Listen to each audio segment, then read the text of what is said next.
you feel low, you can still go. Even when you feel slow, you can still go. Even when there's no hope, you can still go. I never answer to no, man, I still go. Good evening, everyone. I'm Rich Mancuso, and it's good to be back with you. It's Keep It in the Ring for this edition of Friday. Yes, Friday night, 8 p.m. Eastern, October 4th, 2025.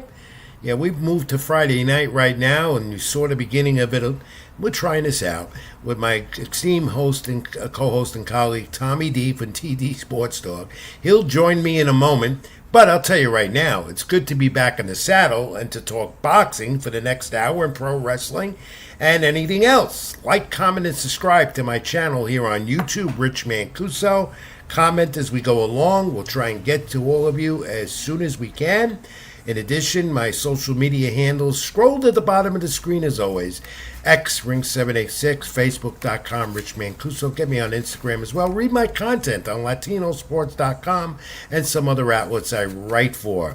And the boxing schedule. Scroll to the bottom of your screen as always. Well, like I said, folks, I'm not at baseball tonight. The baseball postseason takes a day off. They'll be back at it tomorrow down in Philadelphia with the Dodgers and the Phillies in the NLCS. And thank you right away, Shelton. Good to have you back in the saddle with me as well. And Tommy D, I'm going to bring him in real quick in a moment. I got to tell you, though, folks, it's been a couple of hectic weeks for me with the baseball playoffs now in full swing as we're in October. And at the top of the hour after 9 p.m. Eastern, we debut Sports with Rich and Tom. Yes, we'll have a new show going right after this one for about a half hour, 40 minutes or so. And, of course, we'll talk baseball postseason, some of the things going on with that. I've been there almost every game, every night, especially New York with the Yankees. And also some NFL, because we're going into week number 5. And at that hour, too, you're going to want to tune in because Rickie Ricardo, an esteemed friend and colleague for a long time, who's a Yankee Spanish radio voice, also does sports talk radio at times on WFAN in New York and WIP in Philadelphia, and he is the radio voice, also Spanish radio voice, of the defending Super Bowl champs, the Philadelphia Eagles. So I'm looking forward to that with Ricky, me, and Tom. And right away, let's bring in Tommy D, he saves me all the time. He did last week again. He came on, did a special show. And Tom, are you there? Come on in from TD Sports Talk, my friend. Wow, I haven't seen you in a while, my friend.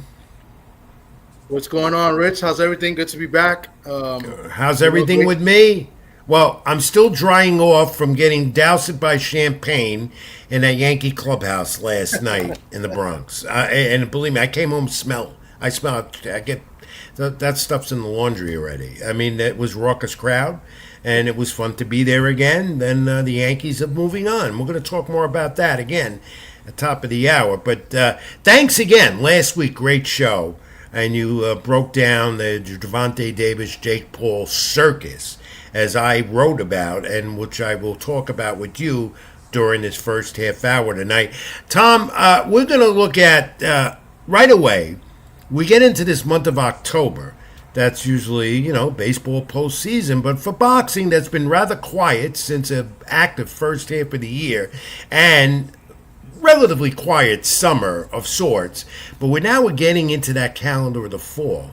And it is called, as I say, Fight Fest October. Because we have some good fights coming up this month in the next couple of weeks, which will span and go over into the next month of November. So I figured, you know what? The Welcome Back show with me and you tonight, let's go over some of these significant fights that have some interest in the boxing world that doesn't get the interest that it does deserve.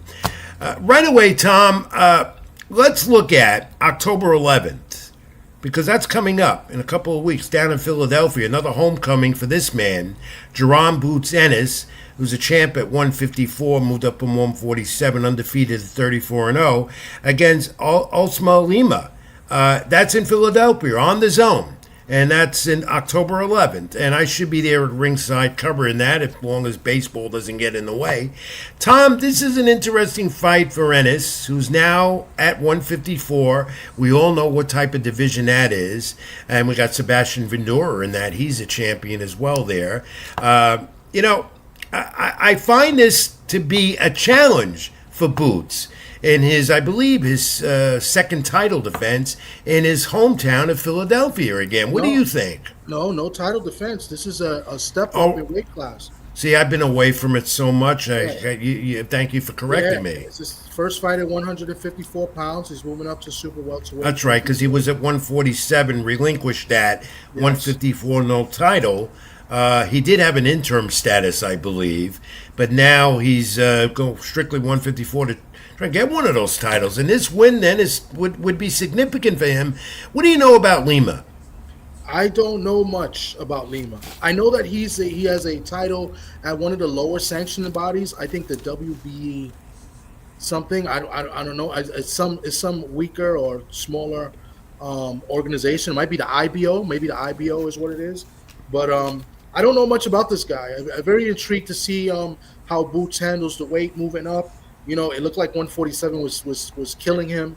He had a good win against Stanionis, who to me is and he unified, and he did express that interest that was it at 147, that he was going 154. Yeah, but this is supposed to be somewhat of a tune-up, or like a warm-up, a tune-up, whatever you want to call it, to get him ready for the big boys, because he can be mandatory to a couple of those titles if he wanted to. He could declare to be the mandatory. There's rumors of him wanting to fight Virgil Ortiz. That's a big matchup at 154. Virgil Ortiz has a matchup coming up too with Erickson Lubin. So very intrigued to see how Boots does. I want to see how the Gate does. How he does well in Philadelphia. This is like his third straight or maybe fourth straight in the Philadelphia area / Atlantic City, where he sold out. He's got a big following, especially in that area, Atlantic City, Philadelphia, and that's what Eddie Hearn wanted with him with Matchroom. Yeah. He stressed after the Stanonis fight that Philadelphia is where Ennis wants to fight, and Eddie Hearn has had no problem with that. They'll sell out again, and that's where Ennis is from, and he still lives there, and he's got his fans there, so it totally makes sense. But again, a significant fight for Boots because he wants to get a title at 154, which is one of the tough competitive divisions in the sport.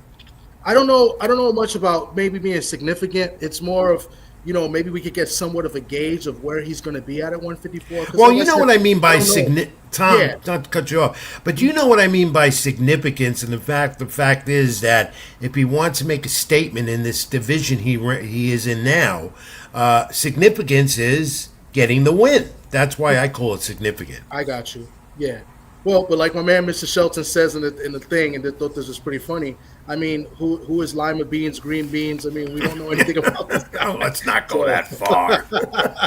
What a pun that is. But we'll know more about who Ultima Lima is on October 11th, which is a week from this coming Saturday, down in Philadelphia. And I always like Boots at 147, and I'm interested to see now how far he goes in 154.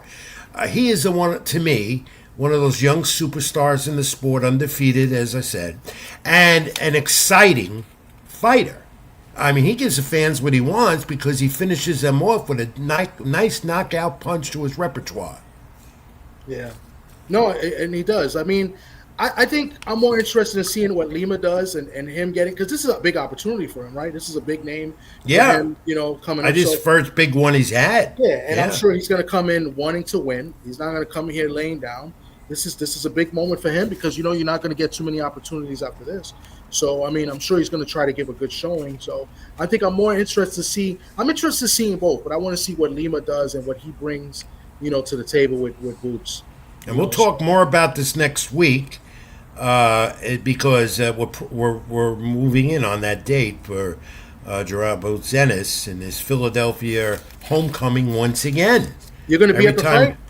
Yeah, I plan to be. Okay. I plan to be. It all depends where the Yankees are. Maybe even the Phillies are playing that same day. I could do a doubleheader. I don't know, but I don't. We'll see. We'll see. I'll know more next week. But looking forward to it though.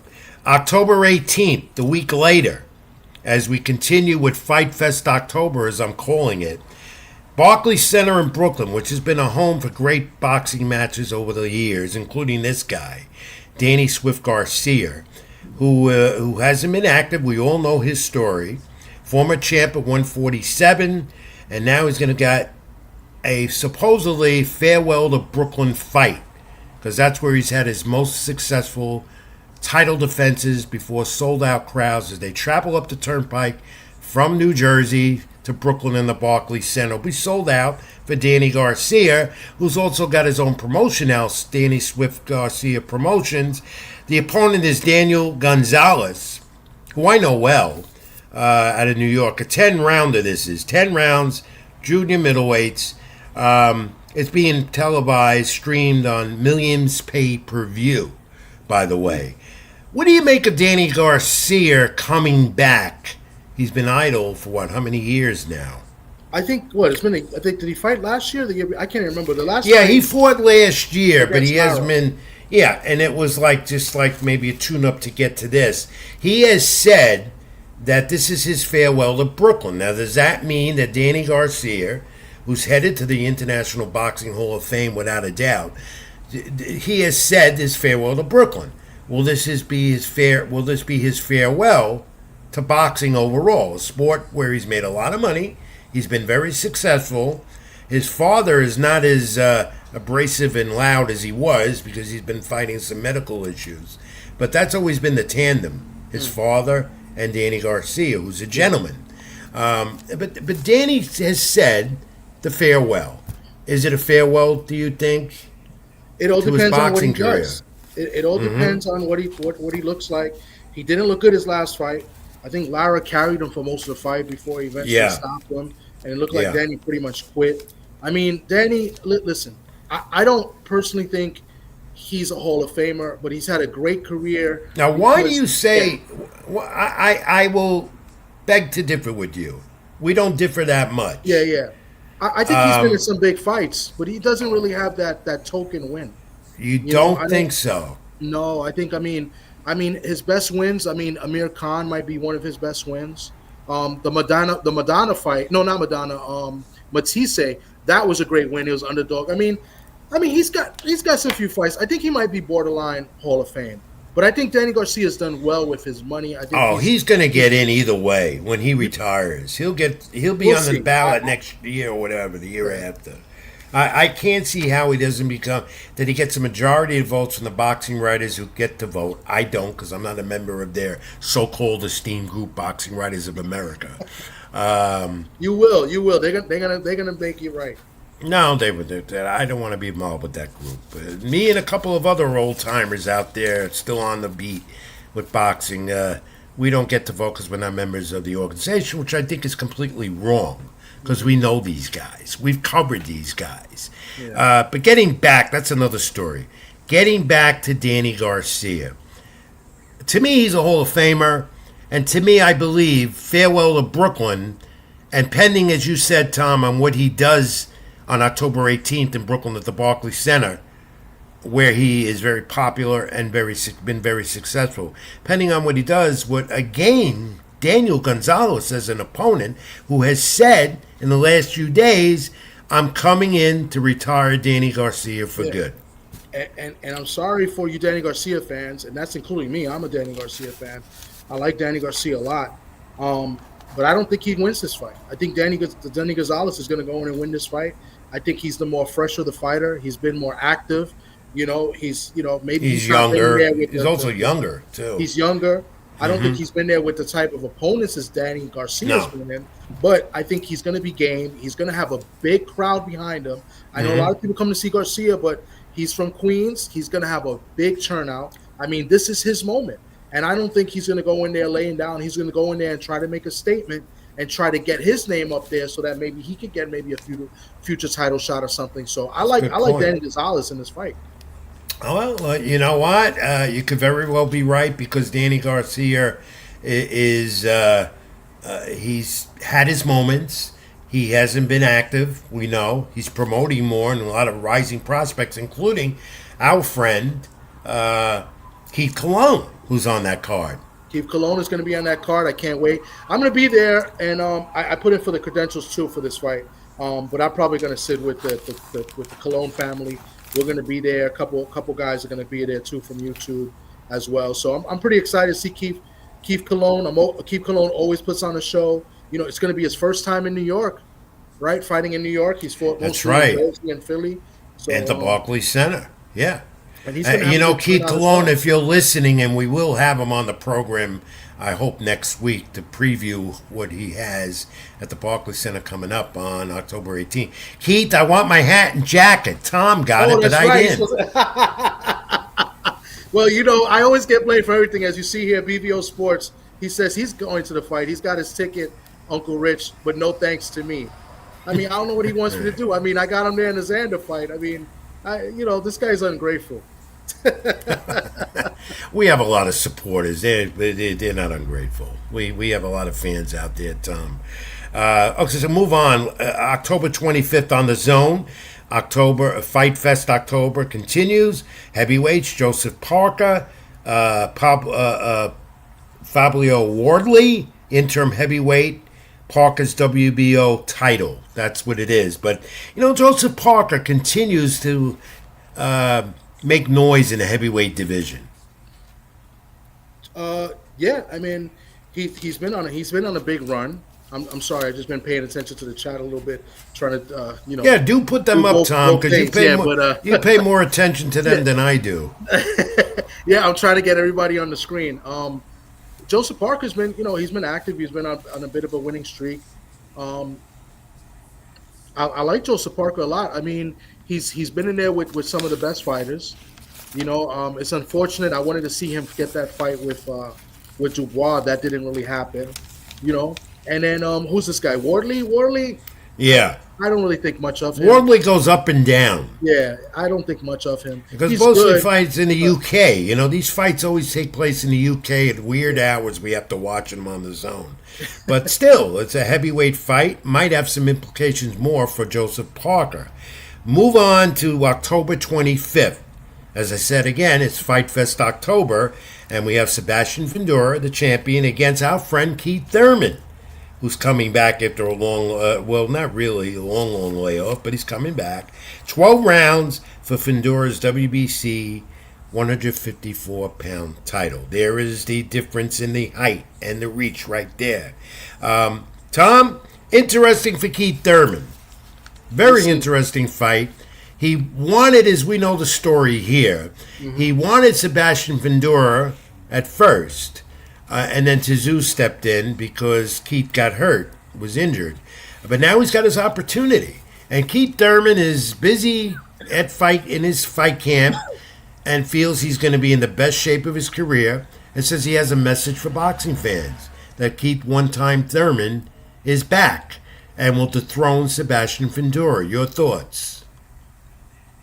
I mean, we heard Keith Thurman speak, was it a few months ago? It was a little bit before the summer. I think you had the interview, and he was all up for, it was all about Tim Tszyu, and he's back, and he wants to, he's going to get a shot. Well, now he's got a shot against a different guy, a different animal, and you know what? Keith Thurman's talking a big game.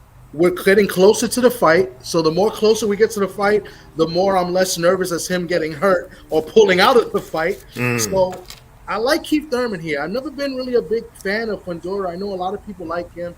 I love him. He's hard guy. To beat. He's hard, as you heard it on the program, and me and you talk about it all the time off the air. And fans know what my thinking on it.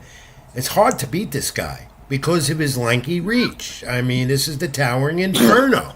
And look at, when they initially announced this fight just about a month ago or so, Keith Thurman could be, he likes to be a comedian at times, got on a stool so he could reach up to him. That was funny. But really, the seriousness of this is how tall and so much height advantage that Fundora has over Keith Thurman. But Thurman's been in there. Yeah. He's been in there with the best at 147, and to him he says there'd be no problem going after the Fendoros title at 154. And we're gonna see it. I think the key part of this fight is gonna be Keith Thurman's feet. I think Keith Thurman has way better feet than Fundora. Fundora, like, it's awkward, and if Keith Thurman can keep moving around and maybe not get caught with something or get too careless, I like Keith Thurman in this fight. I'm not saying he's gonna knock Fundora out, but I think he can outbox him. Maybe stun him a couple of times. Keith Thurman's usually getting he's pretty weak to the body. It's not really what Fundora does. I like Keith Thurman in this fight, as long as he doesn't pull out. Let me put it this way: if Keith Thurman makes it to the fight and shows up without an injury, he wins this fight. Yeah, well, so far so good. The thing with Fundora is he tends to get cut. He gets cut over one of his eyes. That's been a persistent issue with him his last few fights. Of course, we all know the first battle with Tszyu in him and what a bloodbath that was last year. And, Thurman still wants Tszyu as well. Because remember, he told us and continues to say he wants to go to Australia. He loves to fight there and wants to fight Tszyu there. I don't know why. I think Tim Tszyu needs to kind of repackage himself up, in my opinion, and maybe just maybe take two little, tune-ups or like kind of, work his way back up a little bit. He's taking a lot of damage, Tim Tszyu. So I don't know if Tim Tszyu is ready for any big-time fights. Especially the next year. I think next year it should be all about him rebuilding himself, refreshing himself, healing himself, because he's taken lots and lots of damage over the last couple of years. Well, perhaps if Thurman doesn't prevail here, maybe we will see him fight Tszyu in Australia. That could be a good fight after all. We'll see. I mean, especially the way they've been moving this belt around and the way people have been getting title shots, through the PBC. I mean, listen, Fundora, take nothing away from him, but he got the title shot because Keith Thurman pulled out the fight, and Fundora was coming off a loss, and he got a title shot, and he capitalized the cut with Tim Tszyu and everything like that. So and now look, Keith Thurman all of a sudden has a title shot out of nowhere. He's only had one fight in the last 3 years, and he gets a title shot. So who knows? Maybe after this, maybe they give Tim Tszyu maybe another shot. I mean, I don't like it. I think you should work your way up into the rankings, but I guess that's the WBC way, the PBC way, I guess. Yeah. Anyway, I'm anticipating this fight. I'm looking forward to that on October 25th, and I believe that fight is going to be on. Is that Amazon? Is Amazon that going to be on pay-per-view, Amazon Prime, or gotta look at the ticket. I think it's like $75. Yeah, well, that's another story. I mean, the undercard is decent. I think. We'll talk Shockey Foster, Stephen Fulton. 12 rounds forces WBC junior featherweight title. That's a good supporting to the main event. Good support fight. That's a great fight. That's a great fight, and that's a 50-50 fight. That's a tough fight to pick. I like both fighters. I'm leaning towards O'Shaquie Foster in this fight. I think the key to this fight for O'Shaquie is, he's a slow starter. Don't start slow in this fight. Don't lose rounds early, because O'Shaquie Foster tends to start slow. So I think that's one of the big keys in this fight. But I like O'Shaquie in this fight. Close decision, and I wouldn't be surprised if maybe we see a strong O'Shaquie in the late rounds. And very quick, yeah, quick speed, hands, footwork, everything about him. Of course, he got robbed of his title from Conceição, and then got it back because Bob Arum at the time, Top Rank, said you got to have this bat. It's got to happen again because it was robbed. And so Forster, Stephen Fulton. That's going to be the chief support on October 25th to Fundora and Thurman. Now, Tom. I just want to let you know this, so you don't slip up. Don't say anything bad about Stephen Fulton in front of Keith Cologne. That's all I'm going to tell you. No, I never would. They're good friends. What would make you think I'd do that? That's it, because I just said I got O'Shaquie Foster, and I don't think he's going to like that. So no, I'm not even going to pick it. How's that? All right. All right. Go ahead. Okay. Now, I know how you felt about this. You know how I feel about it. But it's going to happen. the circus, and let's briefly touch on it because I didn't get my word in last week when you did with the Jake Paul, Gervonta Davis. Davis is saying now this is going to be his last fight. $40 million, he really does. That's supposedly what he's going to get. He doesn't need to fight again. Let's face it. No. But, to me, fighting Jake Paul, and this is an exhibition now. It's not for a title. And Gervonta, Lamont Roach, rematch should have happened, didn't happen. Now we know why, because of this. It's a circus. We saw it at the press conference. It's going to continue to be leading up to it. And Jake Paul continues to get headlines. He's the phenom, the guy that's creating a buzz around the sport. A guy that shouldn't be creating a buzz around the sport because I still don't think he's that talented. He's improved, but he's not that great talent. And Gervonta Davis, what is he getting out of this except $40 million? It's about the money. That's all it is. It's in his eyes. It's a easy payday, and it's something where he can just kind of sit out for a while. I truly think what's going to happen with him. And I'm rooting for a couple different things here, but I think what he's in his mind, he's going to retire after this fight. Yeah, he had said that I think he comes back in like a year and a half after that. Oh yeah, fights one of the big names because he'll throw a lot of money away that he's earned, as a lot of fighters do to make a lot of money, and he's going to miss the crowd, and he's going to miss the spotlight. But Gervonta Davis seems like he's not enthused. Even at the press conference in New York 2 weeks ago or so, he seemed just like so mellow, and then they got into it a little bit, and it's not Gervonta Davis that we had known. Yeah, he's off. There's something not right with him. I think he needs help. I think he's admitted that in the past. Yeah, that he wants to go through some. He's got a lot of personal issues. He's always in a legal problem.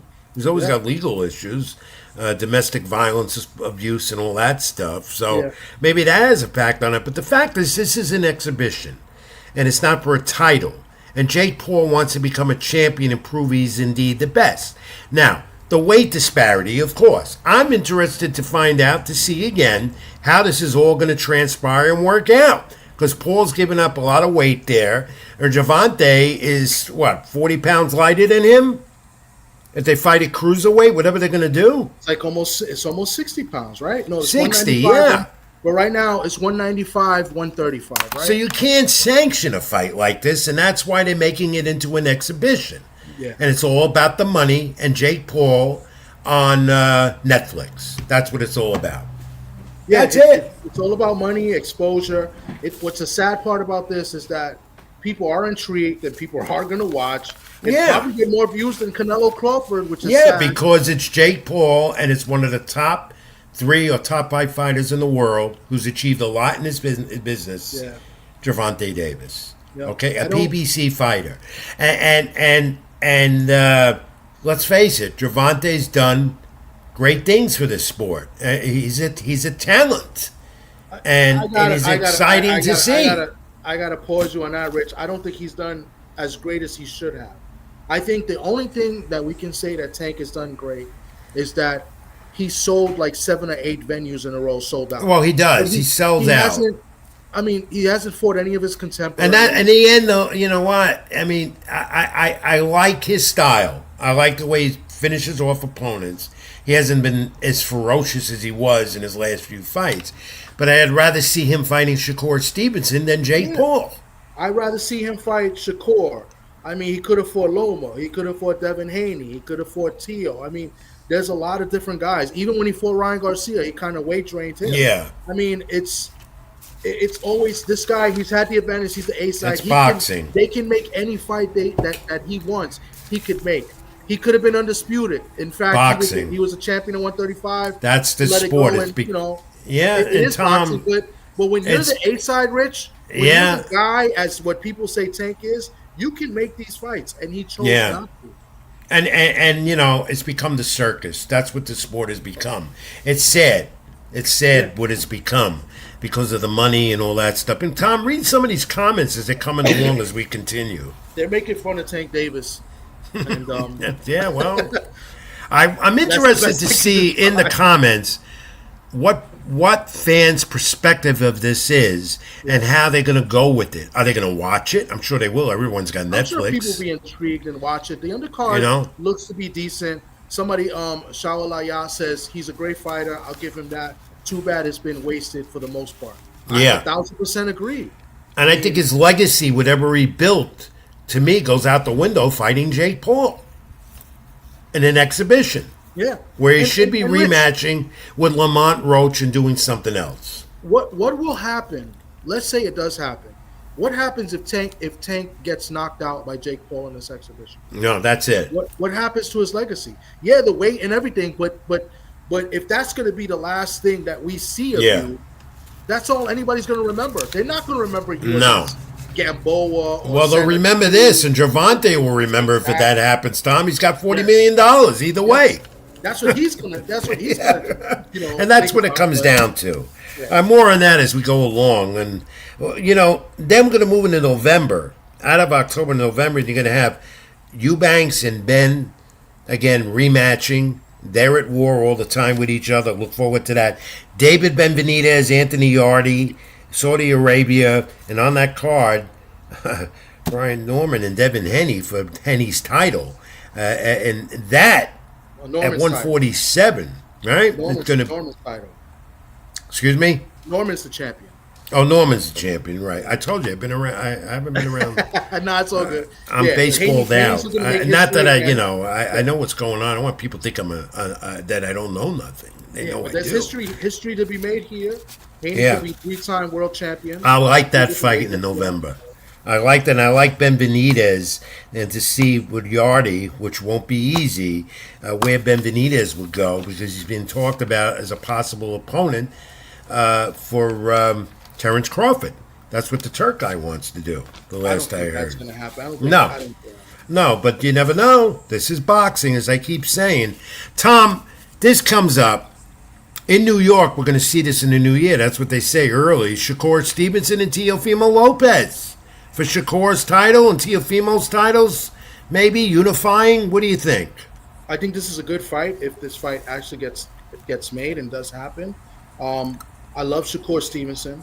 Teofimo, I know you're a fan of Teo. I'm not. I just don't like the shenanigans that he does outside the ring. And I told you this even when we spoke with Teo and his father. Yeah. What Teo's father still wants you to do that book? No. Who wanted you to do the book? Was it? I don't know. So many people want me to do books with them, and then they drop out. But it was somebody that mentioned it that night. I thought it was Teal's dad that said it, but yeah, he did at ringside at the Garden last year. I think he doesn't pick up the phone for me. So how can I do any business with him? Hey man, those guys are weird, Rich. I mean, that's all I can say. The Lopez's is something off. But this is a good fight, though. Good fight. It's a good fight. Look, the talent of Teo. I think Teo's very talented. I think he's a good fighter. I think he's very athletic. But Shakur, I think Shakur is at a different level. But it's still intriguing. It's a good fight. It's a good fight. It's we don't know where it's going to be. I would think the Garden, Madison Square Garden, would be the perfect venue. But we still don't know. I just hope the Turk guy, because this is all under him, too, decide, you know what? Let's put this fight in Central Park in the winter. Yeah, because they haven't announced this, but I did see another fight. I don't think you have this on your radar, but they did announce, at least I thought I saw, that Sabril Matias is going to fight Dalton Smith. They said New York, January. Yeah, so this might be I think it's on this card, if I'm not mistaken. They can't do it outdoors. They can't do it at that Queens venue. I would have to think if Barclays was busy with the NBA, they wouldn't do it. Well, the Garden's busy too, so I have no idea what venue they would go at for this. But we'll find out soon, because I hear an announcement on that is imminent for this good fight, and I think it's a great fight for the sport. Two of the best. Where else can they do it in New York? They better not do it in Long Island. No. Where are they going to do it in Long Island? I'm just saying, Long Island has a venue somewhere. I can't stand Long Island. It's too long. The Islanders where the Islanders play. No, they're in the Nassau Coliseum still open there, but it's hard to get to. This belongs in Madison Square Garden if they're going to do it in New York. In the big house in the Garden. We do know this, too, Tom. Manny Pacquiao came out of retirement this year. the 8 division champ in boxing probably never happen again with anyone else. And Wally Romero, that fight is going to be announced soon and made official, according to the Ring magazine and Mike Coppinger. It's a joke. Nobody cares. Like I'm just sick of like Manny just. Well, Pacquiao, I think it's a, but I'm always intrigued about Wally Romero because you never know what's going to happen with him. Yeah, but Rolly, look, they gave him that title at 147. Not necessarily earning it, beating a guy that never won a title in Ryan Garcia, right? I mean, I just, the champions at 147 is just blah. Yeah, it used to be the premier division in the sport, but no more. Still got some viable names, but not where it was.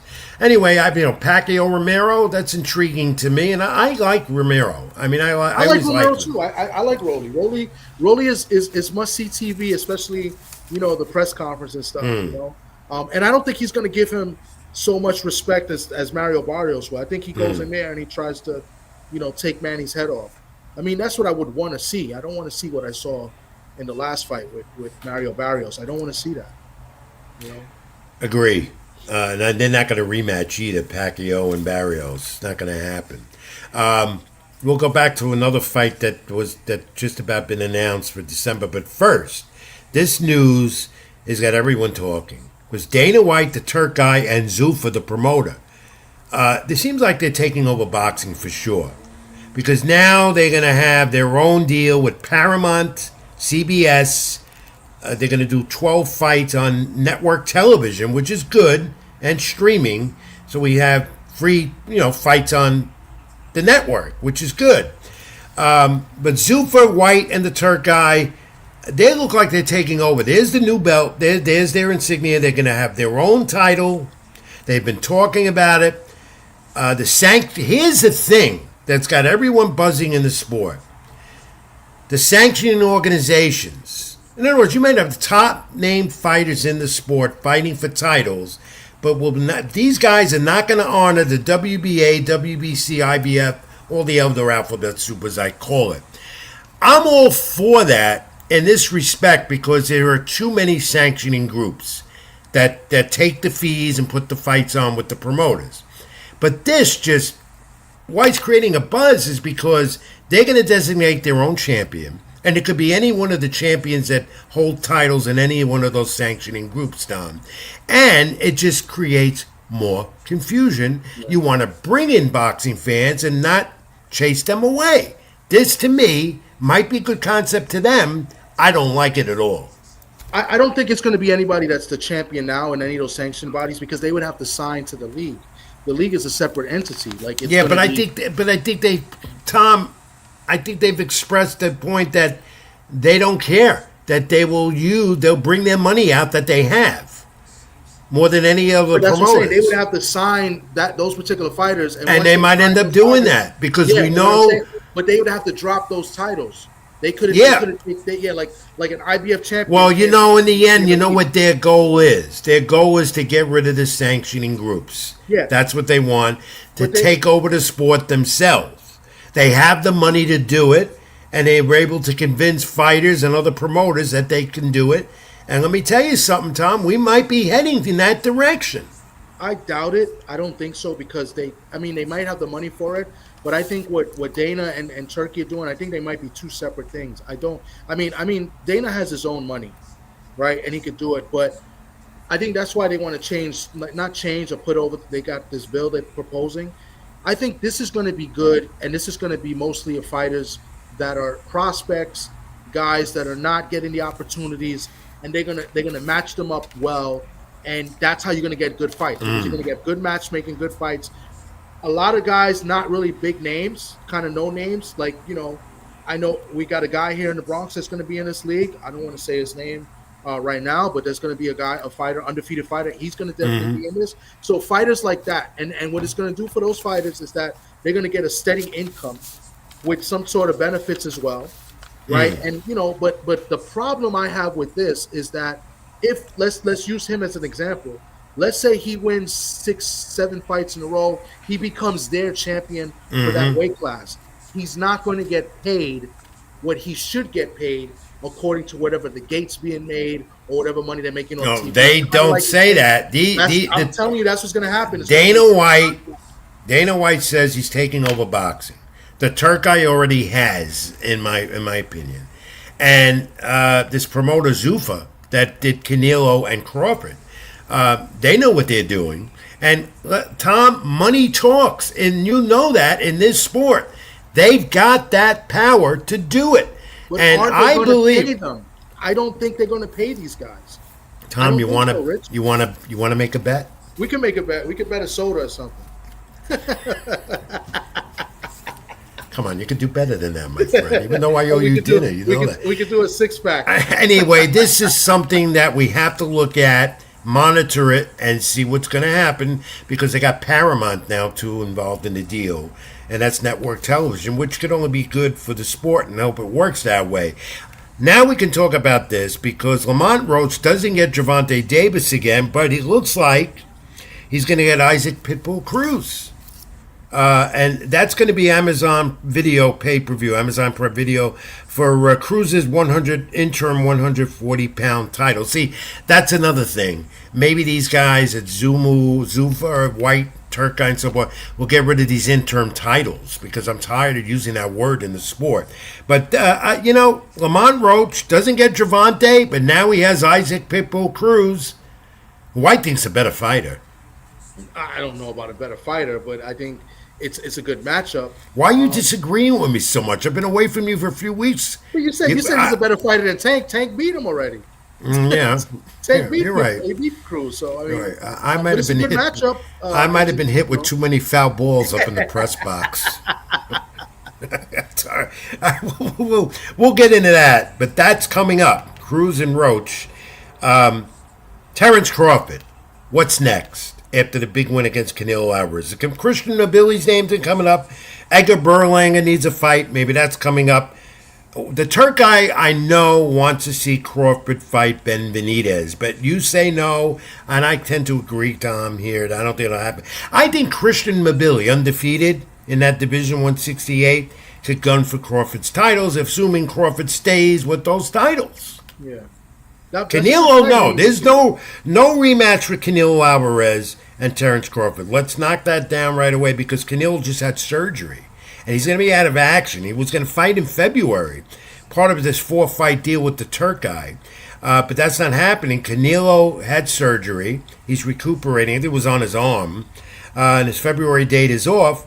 So Canelo Crawford's not they're not having a rematch. The thing is now, turn the page. We still talk Canelo Alvarez, but not as much. But let the look at Terrence Bud Crawford, the champion. Did they take one of those titles away from him already? I don't know. If they did, it probably would be the IBF, right? Because that's what they do. Yeah. But, honestly, I do not know. I don't know. Because boxing can never have unity. That's why. But I think an interesting fight would be Crawford and Christian Nobili. I think it'd be interesting. I don't think Nobili's on that level, but he's got younger legs. He's a younger guy than Canelo. I don't think the same class as Canelo. But well, does Terrence Crawford say I've had enough? Does Crawford say I've made my legacy? It's intact. I've made enough money to say now, walk away from it? Fighters don't walk away anyway. I feel like he does that, or he maybe move down to like 160.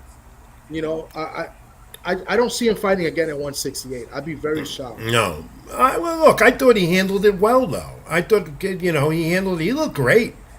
I didn't really commented on the program about it because I've been off from it, and then talked to you about it on the air. People read my columns about it, but I just felt that Terrence Crawford handled that weight well. No, he did handle the weight well, but against a different opponent, Canelo's a great fighter. He's one of the all-time greats. Yeah.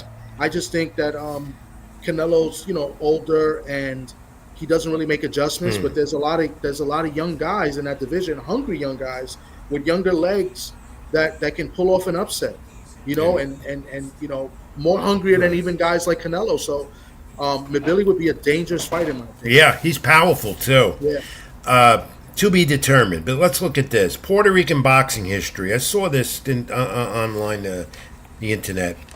is the Puerto Rican boxing history with the great. What does that say? Did you know? And this is not my fact of the week, by the way. And it could have. I thought it was when you sent me this picture. No, I should have used it, but it's not.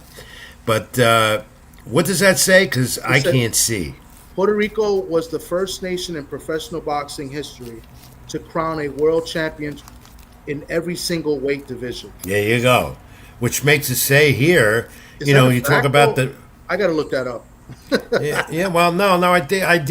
That's true. But here's the thing here. You talk about the Mexican warriors, the fighters out of Mexico, and all the other Latin American countries. But Puerto Rico has that history of great boxing champions, and you can name them because they made so much history in the ring.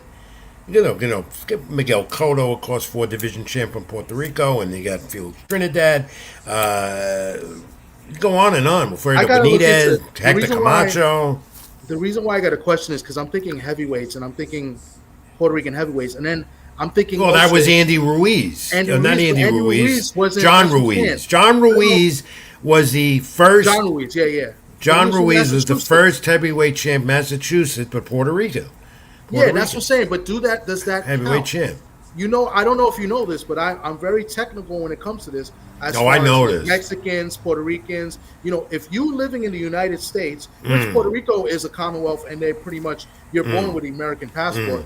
But when you've lived in the United States using the United States resources, should it count as a Puerto Rican champ? Even Mexican champs, he says he's John Ruiz, and I covered his fight when he won the championship, and even before.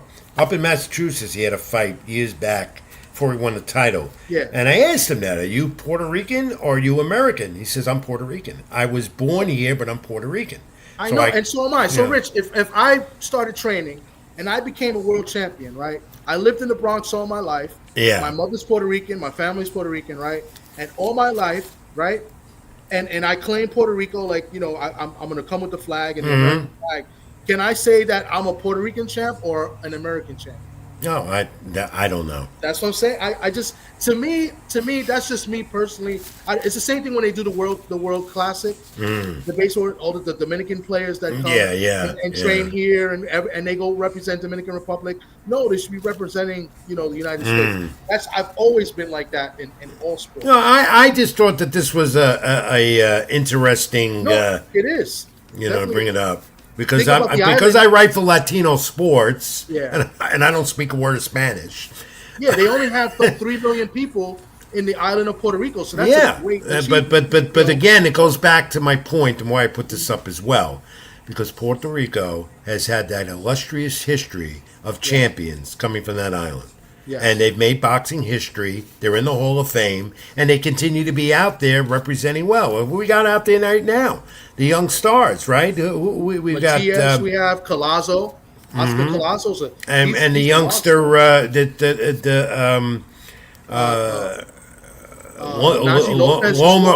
Lomer Jr. Lomer, who's fought in the Garden. Juanita. Yeah, Juanita.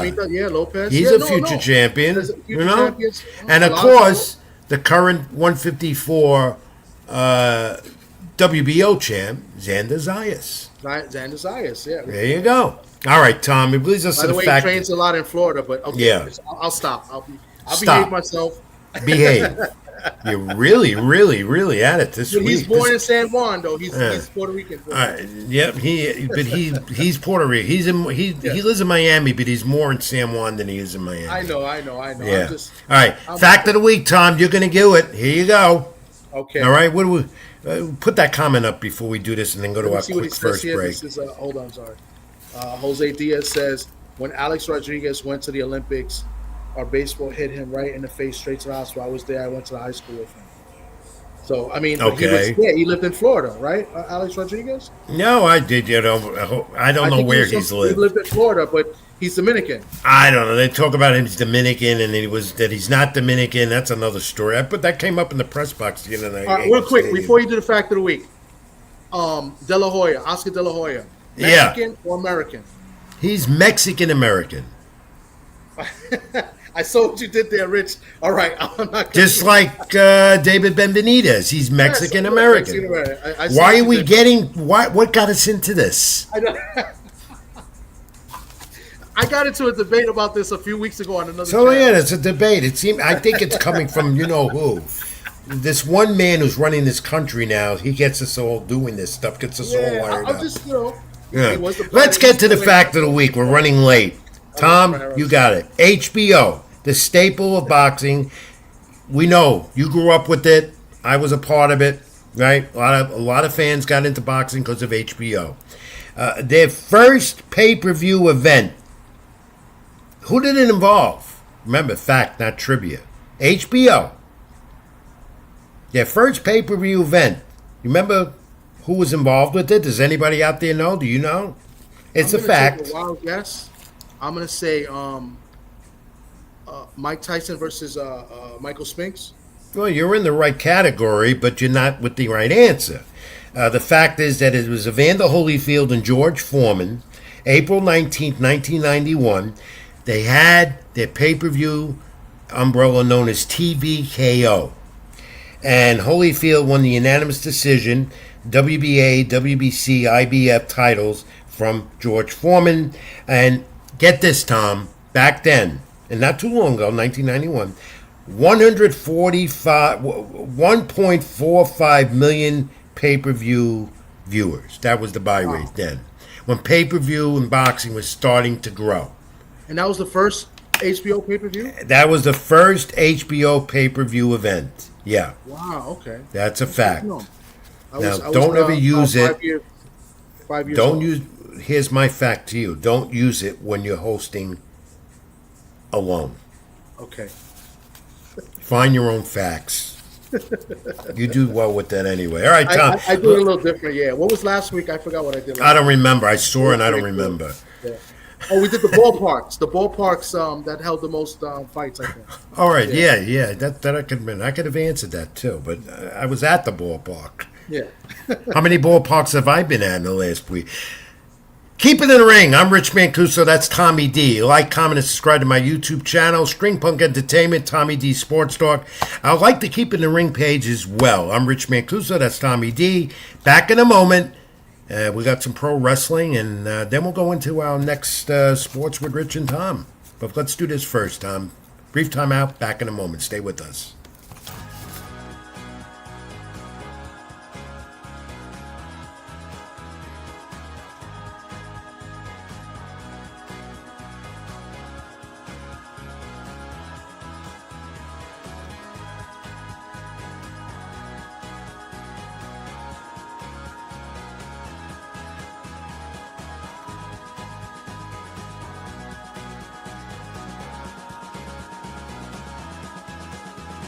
Even when you feel low, you can still go. Even when you feel slow, you can still go. Even when there's no hope, you can still go. I never answer to no, man, I still go. Well, I hope you're enjoying the return of me, Rich Mancuso, and Tommy D together again on this Friday night special edition of Keep It in the Ring. Live, YouTube channel, Rich Mancuso. Like, comment, and subscribe. Also, like my Keep It in the Ring page. Briefly, no Robbie Rebel. He's mad at me. We're not talking. I know. You see the comment? Robbie Rebel's still on strike. yeah, well, I don't know. He's busy wrestling all over the place. It doesn't matter. I'll get him. I'm going to make peace with him. All I got to do is take Robbie Rebel out to eat, have a glass of wine, and he's back. That'll happen. All right. Let's quickly run through the wrestling because we have nostalgia to do after that. WWE getting ready for Perth, Australia. Clash in Perth. And this is the one. This is the one I'm looking forward to because Seth Rollins. No, that's AEW. We'll get to them in a moment. Sorry. Rollins and Cody Rhodes. Perch, I thought that's right. Perth. Yeah, there you go. And, belt. They're going to fight for the it's for the Crown Jewel title that nobody really cares about. But it's a matter of Seth Rollins. Where does he go from here? Because you're seeing less and less of him around Bronson Reed and Braun Breaker. of Paul Heyman with Brock Lesnar. There's talk a lot. Where's Lesnar headed with Heyman in all this right now? And Roman Reigns getting involved. Reigns could be involved in Pert. And you got Rhea on there and Oscar. And, Pert is just one of those other WWE events now on ESPN where fans are enraged because they got to pay more money. Between Netflix and that, they're paying pay-per-view money every month. I think it's totally unfair to the wrestling fans that have to do this. You got to subscribe to ESPN and watch PLEs now. Yeah, I just learned that the last one. I was like, wow. 'Cause I had ESPN, but it's a totally different app, and it's more money than... They're all big business now with the new group, TKO and Vendor and Dana Wright, and WrestleMania back in Vegas, and then after that, Saudi Arabia. Who wants to see WrestleMania in Saudi Arabia? I know a lot of people are mad about that. A lot of people... They're going to lose people. They're going to lose fans, that's for sure. And definitely. I don't know what... it's all about what I always say.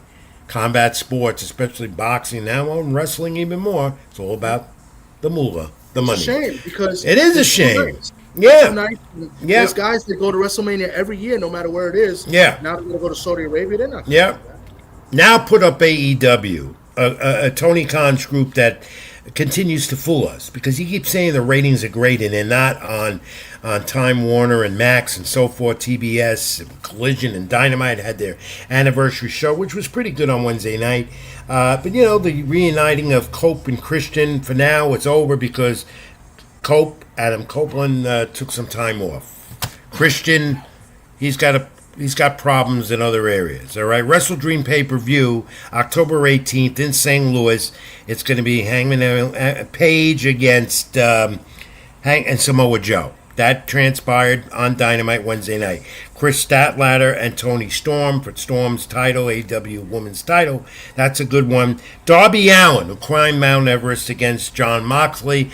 God, it never seems to end with Allin and Moxley. That's going to be like a Donnybrook all over the arena type of thing. But that's Tony Khan for you.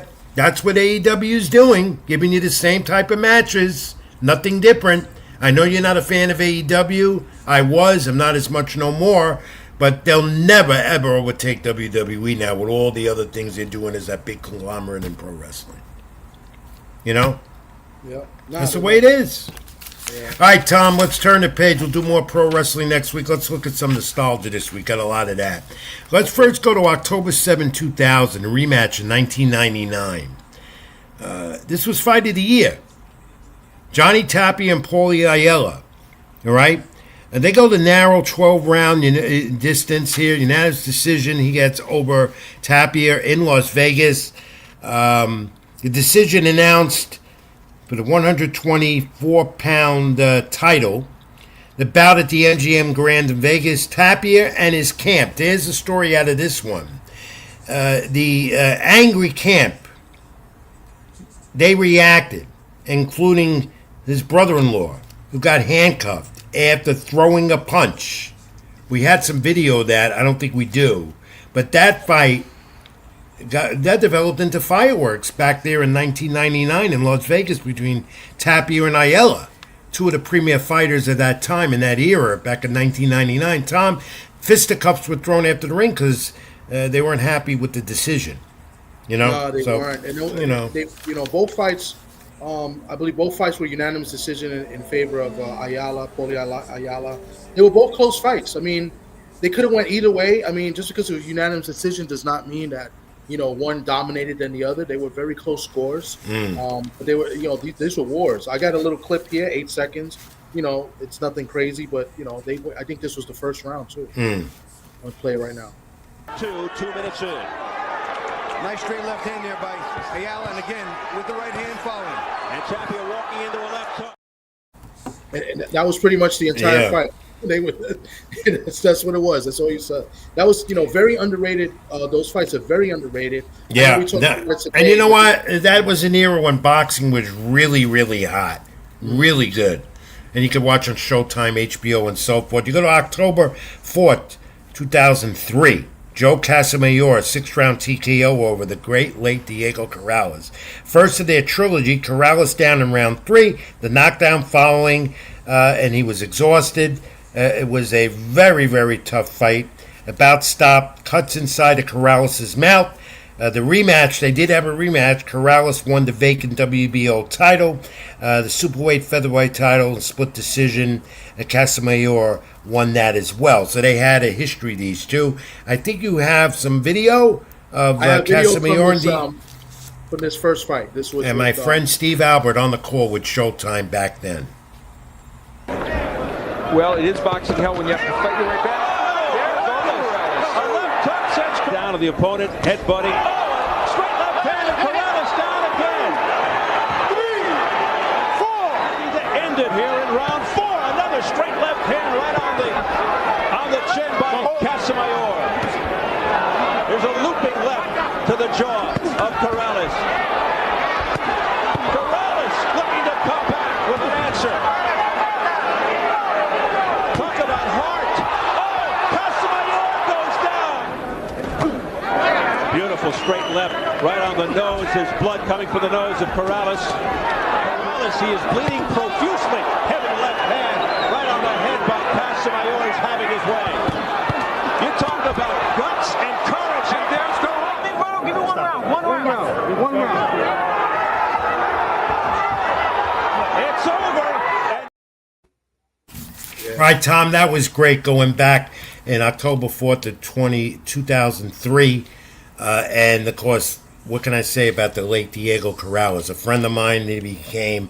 Casamayor was just as good, and they went at it. And they had their fights, and they were good for vacant titles and the titles. And that, again, goes to my point of how good boxing was at the time. Tom, let's look at this. 50 years ago, we had this anniversary yesterday. Thriller in Manila in the Philippines, the trilogy, Joe Frazier and the great late Muhammad Ali, the Hall of Famers. Ali's first loss sustained to Smoking Joe Frazier. 50 years ago, I was a young man. Had hair on my head. But that was a great fight, and I've seen this more than once. And 50 years, and they celebrated that yesterday, the anniversary. And 2 great Hall of Famers. 2 great Hall of Famers, 2 great heavyweights, when the heavyweight division was the face of boxing. Now, some more nostalgia, but we wrap this up, and it's pro wrestling stuff. Let's take a look at Bob Backlund. There he is, the professor, 44 years ago, 21,000 fans at Madison Square Garden. He defended the WWF title in the Texas Death Match against the Great Morocco. 21,000 fans in the Garden to see that. That's what pro wrestling was a home of, the old WWF in Madison Square Garden. And then you get this, Ernie the Cat Lad, the former NFL star, against Tony Atlas, the dropkick here for a guy his height. He was like 6'8", 6'9", in 1980. His ability, his athleticism. Atlas beat Ernie Ladd, the Cat Lad, in Madison Square Garden on December 29, 1980. You know, you went to Madison Square Garden years ago. These are the matches you saw in pro wrestling. That was the home for WWF at the time. And the thing here with this is, how many times Madison Square Garden? 60 times you saw, especially Bob Backlund in this point, 60 times against Jimmy Snooker, Greg the Hammer Valentine, High Chief Peter Maivia. You know, those were the days in pro wrestling when you didn't have all this big money. You went to Madison Square Garden, got a cheap ticket, and saw some great legends as they became. Mm-hmm. Ernie the Cat Lad. Ernie the Cat Lad. You used to call my hero Bruno Sammartino. He used to point in the camera with one finger and go, Sammartino, like that. It's unbelievable time. I grew up watching that and then got involved in the industry. So that's great stuff. Good stuff, Tom. Good nostalgia. Good stuff. First hour over. Keep it in the ring this week. Like, comment, and subscribe to my YouTube channel, Rich Mancuso. Get me on social media, Facebook.com, X, Twitter, which is Twitter Ring 786, content latinosports.com. We're going to come back in about 5 minutes or less, and it's going to be, it's going to be less than that. Less than that. Our guest is here. I know. We're going to have Rickie Ricardo join us as we're going to switch over, and it's going to be Sports with Rich and Tom, the debut. The graphics might not look that much different, but we're here. We're going to do that. But until 9 o'clock, as we always say with this portion of the program, Tom, God bless, stay well. If you're going to stay with us, of course. But as always, Tom, let's keep it in the ring. Keep it in the ring. Back in a moment with Rickie Real quick, Ricardo. Before we go to break, I want to before we go to commercial break, we got a super chat. Thank you, peace and blessings, and much appreciation to Convos with Cam. She gives us a $10 super chat. She says, "Working in the morning, we'll watch the replay. Peace and blessings to you." Well, thank you very much. She is a sweetheart, and we appreciate her continued support and all of yours. But the debut of Sports with Rich and Tom coming up in a moment. Stay with us here on my YouTube channel, on Tommy D's channel as well, and Facebook. I'm Rich Mancuso. That's Tommy D. Back in a moment. Stay with us with Sports with Rich and Tom. Petwell Clinic was built with busy pet parents like you in mind, providing walk-in preventative vet care, treatment for minor ailments, and chronic condition management. You remain with your pet throughout their visit, and all charges are clearly explained, so there are no surprises at checkout. Just walk in to our Paramus, Greenbrook, or Union locations, or visit us at petwellclinic.com for more information. Even when you feel low, you can still go. Even when you feel slow, you can still go. Even when there's no hope, you can still go. I never answer to no, man, I still go. Well, that's the Keep It in the Ring opening. We'll have the new opening for this. Yeah, the debut of Sports and Rich, second hour here on my YouTube channel. Like, comment, and subscribe, Rich Mancuso. That's Tommy D. And hope you enjoyed the first hour of Keep It in the Ring. But now it's Sports with Rich and Tom. And Tom, I got a lot to talk about with the Major League Baseball postseason and the NFL, as you as well, for the next half hour or so, maybe a little more. Like, comment, and subscribe. Let's hear your comments on this. Let's bring in our special guest to debut Sports with Rich and Tom. My good friend, he is the Yankees Spanish announcer on, what's the name of the station, Ricky? What's the call letters? WATO, the famous Watto, 1280 AM. There you go.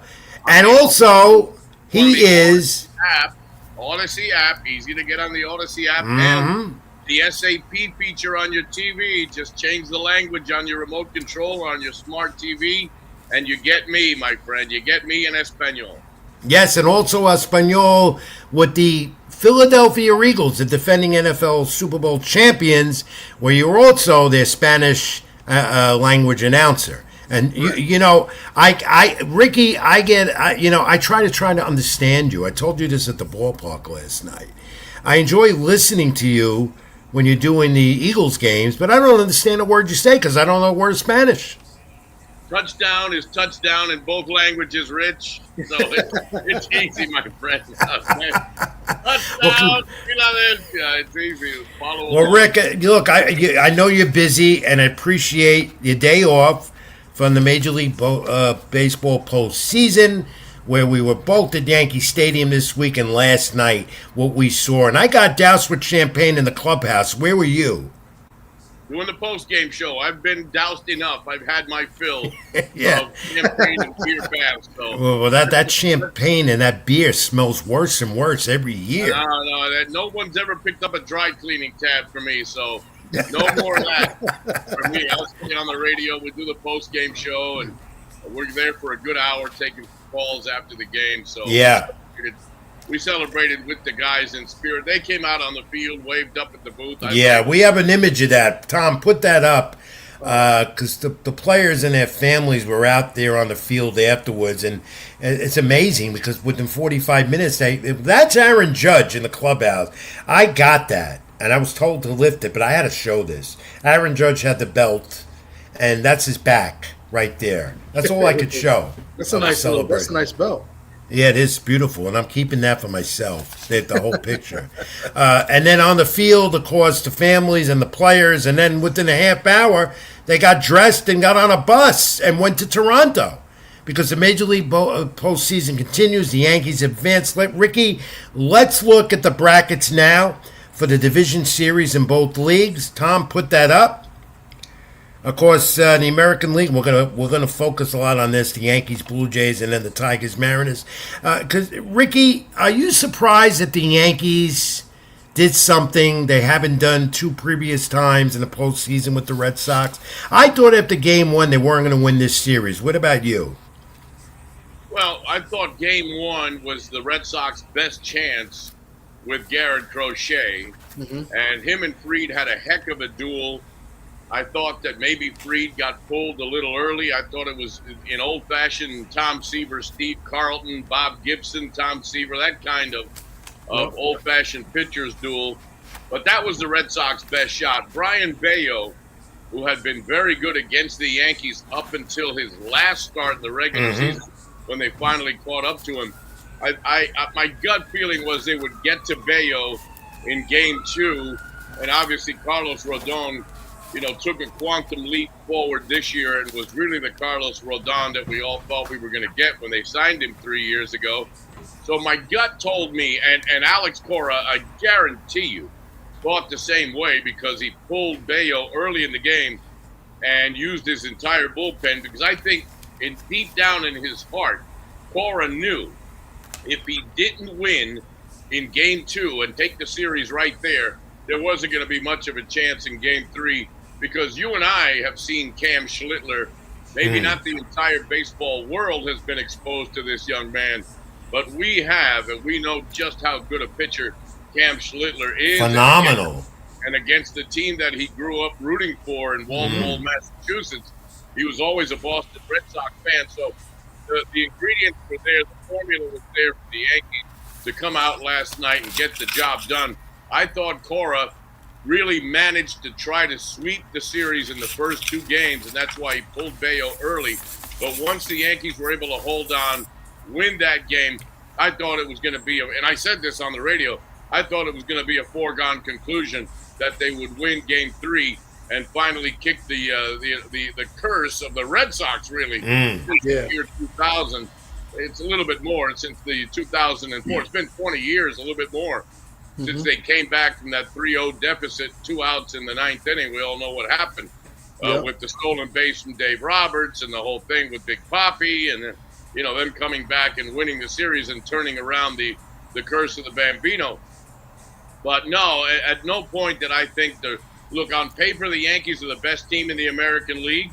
They haven't shown that all across the season this year. They've had their ups and downs. They've had defensive lapses, but really, and especially now, the 4 teams that are left, no one can convince me that either the Tigers, the Blue Jays, with all their injury woes, especially Bo Bichette and a couple of starting pitchers, I don't think anybody that's left in the American League is as good as the Yankees. I think they will be back in the World Series. I agree. Maybe it's the Dodgers again. Maybe it's the Philadelphia Phillies, which I would love to see a Yankee-Philly World Series, obviously with my connections to the Philadelphia sports scene. But I thought once they got over the hump against the Red Sox in this series that, and look, it remains to be seen. Obviously, the games need to be played, but I think the Yankees should be heavy favorites at this point to come out of the American League. Yeah, and they got the pitching set up with Luis Gil tomorrow night for Game 1 tomorrow afternoon. And then they'll go with the top 2, right? Is that how it's set up? Luis Gil tomorrow afternoon, Max Fried in Game 2, the off day on Monday, and they'll come back with Carlos Rodon and Cam Schlittler if necessary in Game 4. And then with the off day on Thursday, and I'll be doing Giants-Eagles that night, so it's not an off day for me. But then on Friday night, if necessary in a Game 5, then you've got Max Fried on full 4 days rest to wrap up the series. So, yeah, their starting pitching is aligned well. The Blue Jays have 2 of their top starters on the IL. So, Barrios is on the IL. They've got a lot of injuries, especially Bo Bichette. And they faltered down the stretch, Rick. And the Yankees had a hard time with them.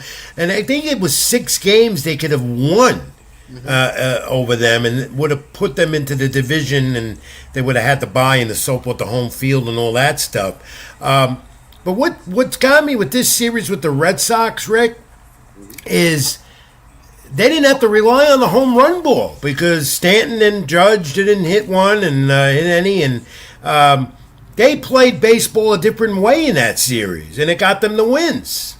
They did the little things to win. They didn't rely on the home run. They relied mainly on their starting pitching. The bullpen was not sharp in game one. It was much better in game two, and obviously all they needed was to get one inning out of the bullpen last night with Schlittler going 8.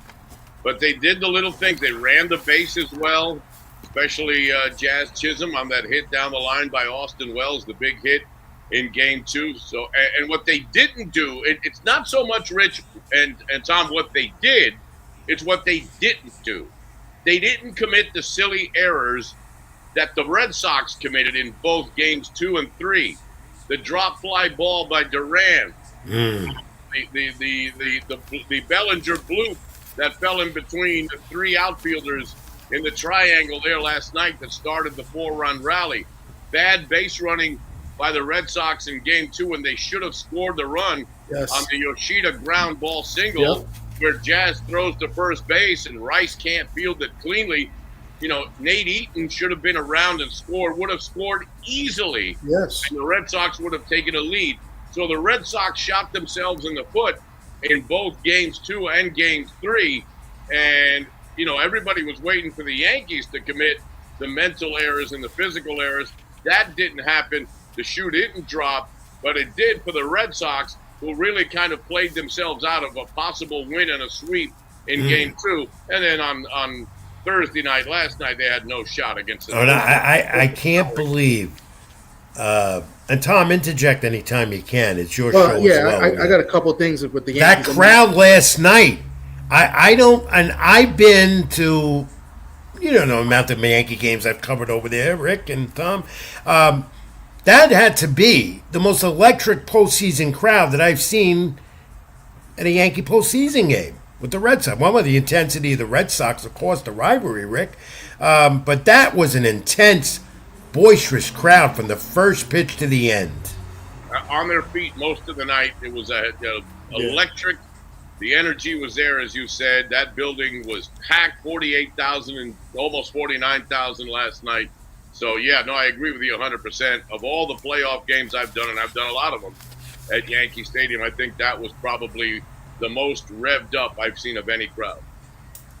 Go ahead, Tom. I just got a couple things. So we were talking about, as far as the Yankees, should be favored to go to the World Series. I disagree a little bit because pitching wins. And I'm a Yankee fan, born and raised in the Bronx. The Yankees are my team. I love the Yankees. But a couple things. One, Aaron Boone, I just think he overmanages. I think he makes too many mistakes managing and making decisions, and that could hurt them. You mentioned the defense. The defense was actually pretty solid. The Yankees defensively have not been, as great. I like the Mariners. I think the Mariners are a good, complete team. I think the Mariners are going to be a tough out. The Tigers are going to be a tough out because they probably have the best pitcher in the American League, if not baseball, and Skubal. So he's going to, I don't know if he's going to go game 1 in that series, but, that's 2 games you got to take away from the Tigers with Skubal. So, the Yankees, it's good they won. They didn't really have to rely on the home run ball. But, when it comes to the Yankees, it's always what's Aaron Boone's going to – there we go again, and I'm going to cut him short. And Ricky, interject on this because every Yankee fan I know, they're happy now, obviously, but it's always Aaron Boone's fault, and it's not his fault. I think he's a great manager. It's analytics that do these things. But he's going with the analytics, though. You're telling me, Tom, from what you're saying, are you insinuating that both Detroit and Seattle would be favored in your mind anyway against the Yankees in a 7-game series? I think Seattle might be. Seattle might be favored, not Detroit. I'm saying Detroit is dangerous because they have the best pitcher in baseball, and you got to beat him twice. Well, they have to beat Max Fried twice. Max Fried is good, but Skubal is better. I tell you, better. You cannot tell me that Max Fried is a better pitcher than Skubal. They're right there. They are right there, neck and neck. And if you want to even those 2 guys out. Remember, in postseason play, bullpens make the difference. And the Yankee pen, even with Weaver's struggles, even with some of the inconsistencies, the Yankee pen is vastly better than the Tigers bullpen. And let's remember, the Yankees won the season series handily against the Seattle Mariners. They won 4 out of 6. And the Yankees have handled Andres Munoz, their 100-mile-an-hour thrower, Mexican closer. The Yankees have tagged him every time. We saw that. We saw that at Yankee Stadium just a few months ago. You saw it in Seattle. Yeah. You saw it in the Bronx, and it's been happening for a couple of years. Brian Wu is doubtful. He's got a pec injury. Yeah. He's probably the Mariners' best pitcher, and he's not 100%. The Yankees have hit Logan Gilbert in the past. They've hit Castillo in the past. I thought the litmus test would have been the Yankees are better than the Red Sox. Here's the difference. In a 2 out of 3 matchup, the Red Sox can hold their own.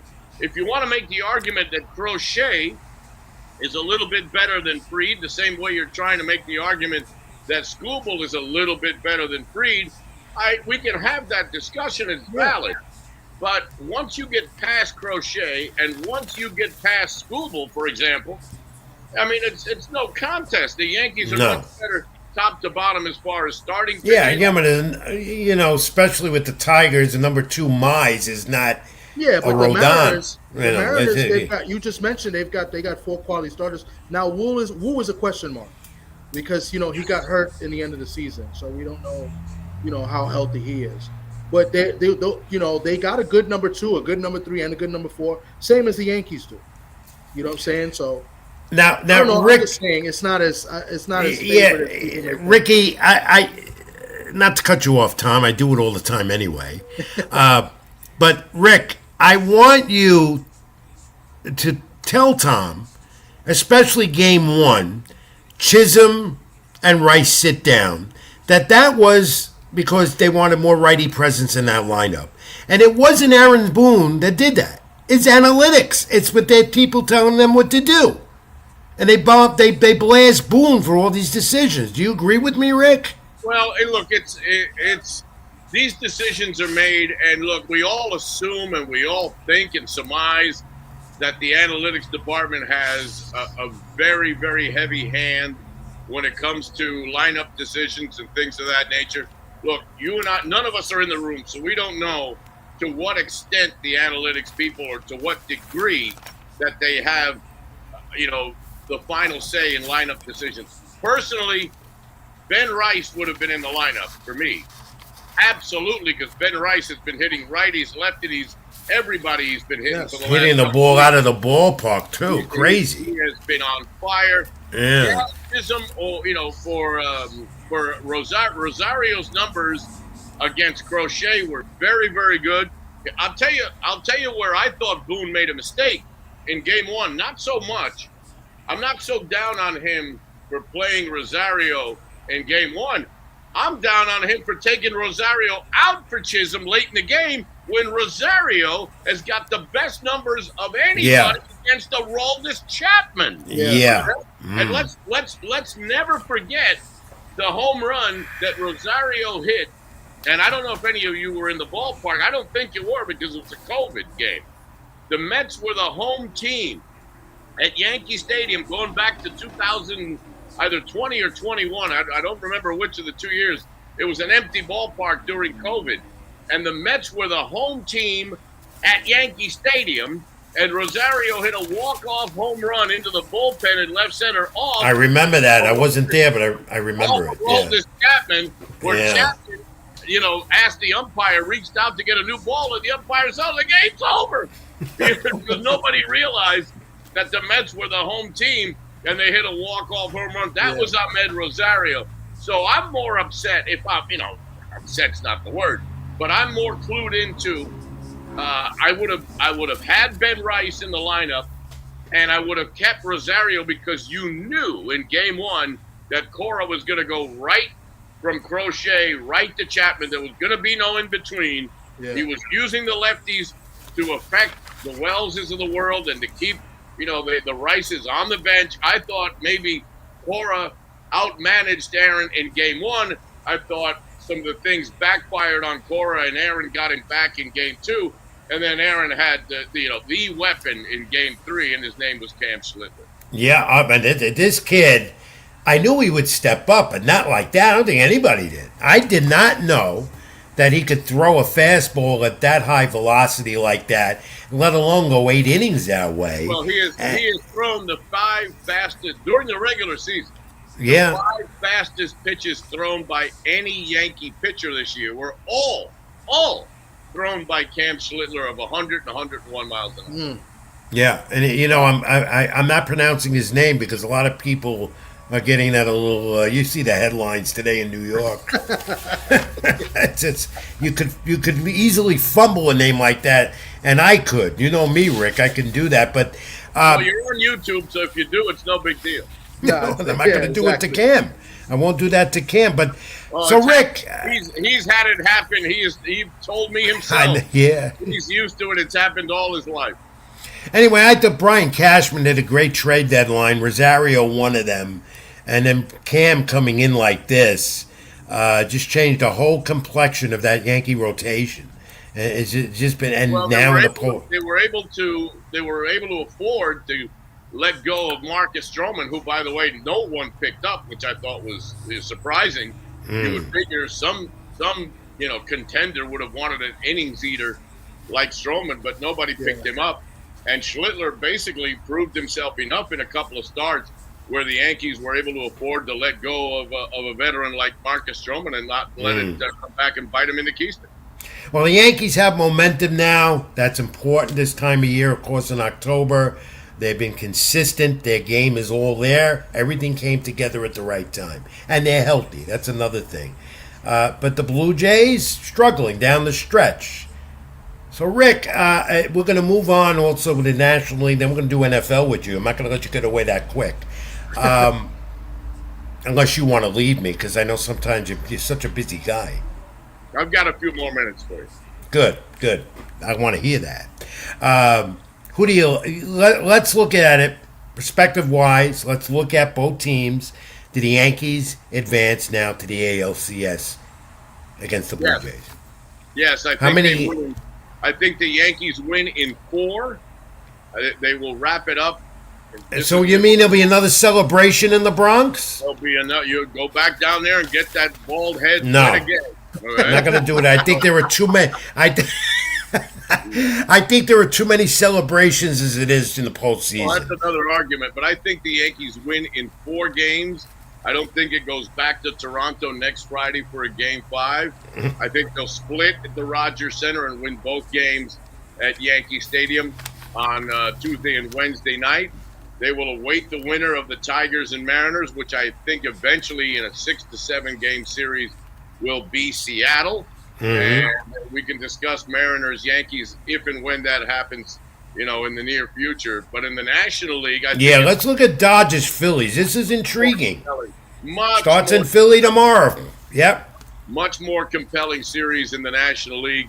Remember, the Cubs and the Brewers have developed a big-time rivalry. The distance between Wrigley Field and American Family Field, Chicago to Milwaukee, is basically, it might be a few miles even less than New York and Philadelphia. It is, yeah. And then there's also with the Brewers Cup series, the managers, Greg Counsell, Pat Murphy. Of course, Counsell played for Murphy. Yeah. So, it's the Brewers and signed the Cubs after it looked like he said he was going to retire. So there's a lot of layers to this Cubs-Brewers series. I think with Ohtani starting on the mound on Saturday night in Game 1, I think that's going to be fascinating to see Shohei start Game 1 as a pitcher and to see Roki Sasaki, the other young Japanese superstar, as their closer. And if you watched him close out the series against Cincinnati the other night, it was, just nasty what he was throwing to the Reds. So it brings a whole nother dimension to the Dodgers.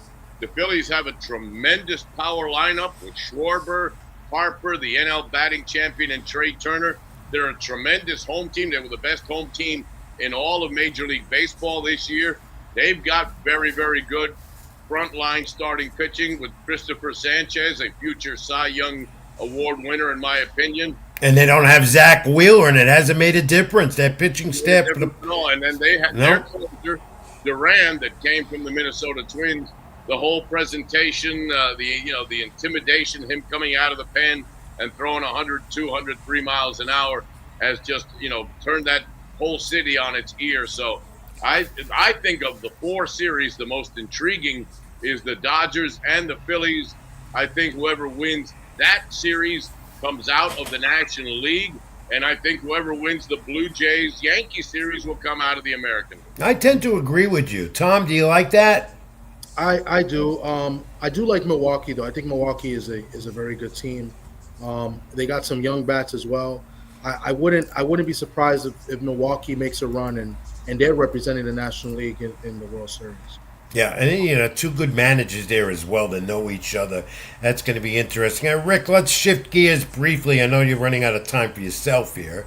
Busy guy, night off. Where are you going to be tomorrow? Toronto. But I want about 10 more minutes so I can watch the main event on SmackDown. Oh, I don't even remember. Who's the main event there tonight? I have no idea. But Tom, Rick is he's got WWF roots. Okay. Tell Tom what you did with the WWF. Well, WrestleMania 1, my radio, at the time I was doing afternoon drive at WBLS 107.5 FM when we were ranked number 1 in the city. It was a battle between KTU and BLS. But WrestleMania 1, I started the whole, I got into the ring throughout. I remember. Yeah. And everybody revved up. I was called the warm-up, quote-unquote, for Howard Finkel. So I would introduce Howard Finkel, and then I had the honor of doing the same thing for the first, it must have been first 6 months of Monday Night Raw that was done at the Manhattan Center. Yeah. Over there on 34th Street. And I was the guy that would go into at that time I was on Hot 97. So I would climb into the ring, throw out the WWF and Hot 97 T-shirts, get the crowd revved up, get them all revved up, introduce Howard Finkel, and then they would hit the airwaves on USA Network or Spike, whatever the network. I think it was USA. It was USA Network, and I didn't know Ricky at the time either. Wow. I had no idea it was him till he told me all that. Ricky, of course, the Spanish radio voice of the Philadelphia Eagles, and they're 4-0, one of the few undefeated teams left in the NFL, and this is an interesting team, Rick, because I look at the stats and I didn't realize this. They're 20-1 overall in the last 21, right? And that's impressive. That's impressive what the Eagles have done. It's interesting. The last game that the Eagles lost was in Tampa Bay at Raymond James Stadium on Sunday, September 27th of 2024. Now, the last game that's the last game the Eagles lost, okay? The last game the Eagles won was this past Sunday, the 28th of September of 2025 at that very same Raymond James Stadium against those very same Tampa Bay Buccaneers. So since that loss, practically almost exactly 1 year ago to last Sunday, the Eagles have, lost one game, 20-1. Wow. Well, they lost that Tampa game and then went undefeated. I haven't lost. Yeah, they didn't lose. Yeah. No, I didn't realize that till I. That was the loss. Mm-hmm. Yeah. Now, also, are you concerned about this team in any way? I mean, Saquon Barkley's 237 yards. I think he had 200 yards twice last season for you guys. I don't know if concerned is the word. I'm waiting for the new offensive coordinator, Kevin Patullo, to open the offense up a little bit. I think what they're trying to do, I'll make you a comparison. You notice Aaron Boone throughout the season has always come out and gotten his starter. Even if his starter was dominant, he would come get him about 97, 98 pitches, almost as if throughout the baseball season they were outwardly trying not to overwork their big stars. I think the Eagles have not really pressed the gas pedal yet on the offense. A.J. Brown has, still hasn't had a breakout game. Right. Saquon still hasn't had a breakout game. They really haven't done anything that well on offense, and they've still gone undefeated 4-0, and all the power rankings have them as 1-0. I think as the season develops, and we're about, this Sunday it'll be game 5. I won't be there because that's the one game I'll miss with the Eagles this year because of my obligations with the Yankees. But as the season goes along, I think they will open up the offense more and more. Vic Fangio is working some of the young talent. There's a lot. The Eagles are one of the youngest rosters in the entire NFL. So he's blending in all these new young starters on the defensive side. So this is a work in progress. And for them to be able to go undefeated and really not played anywhere near their best football of what they're capable of playing, I think is a testament to how good this roster is that Howie Roseman has put together, how deep this roster is, because when they've had an injury here, a guy nicked up over there, somebody has come in and filled in and done the job. So concerned, no. But am I keeping my eye on progress week after week that they finally open up full throttle this entire offense and all the weapons they have? Yes.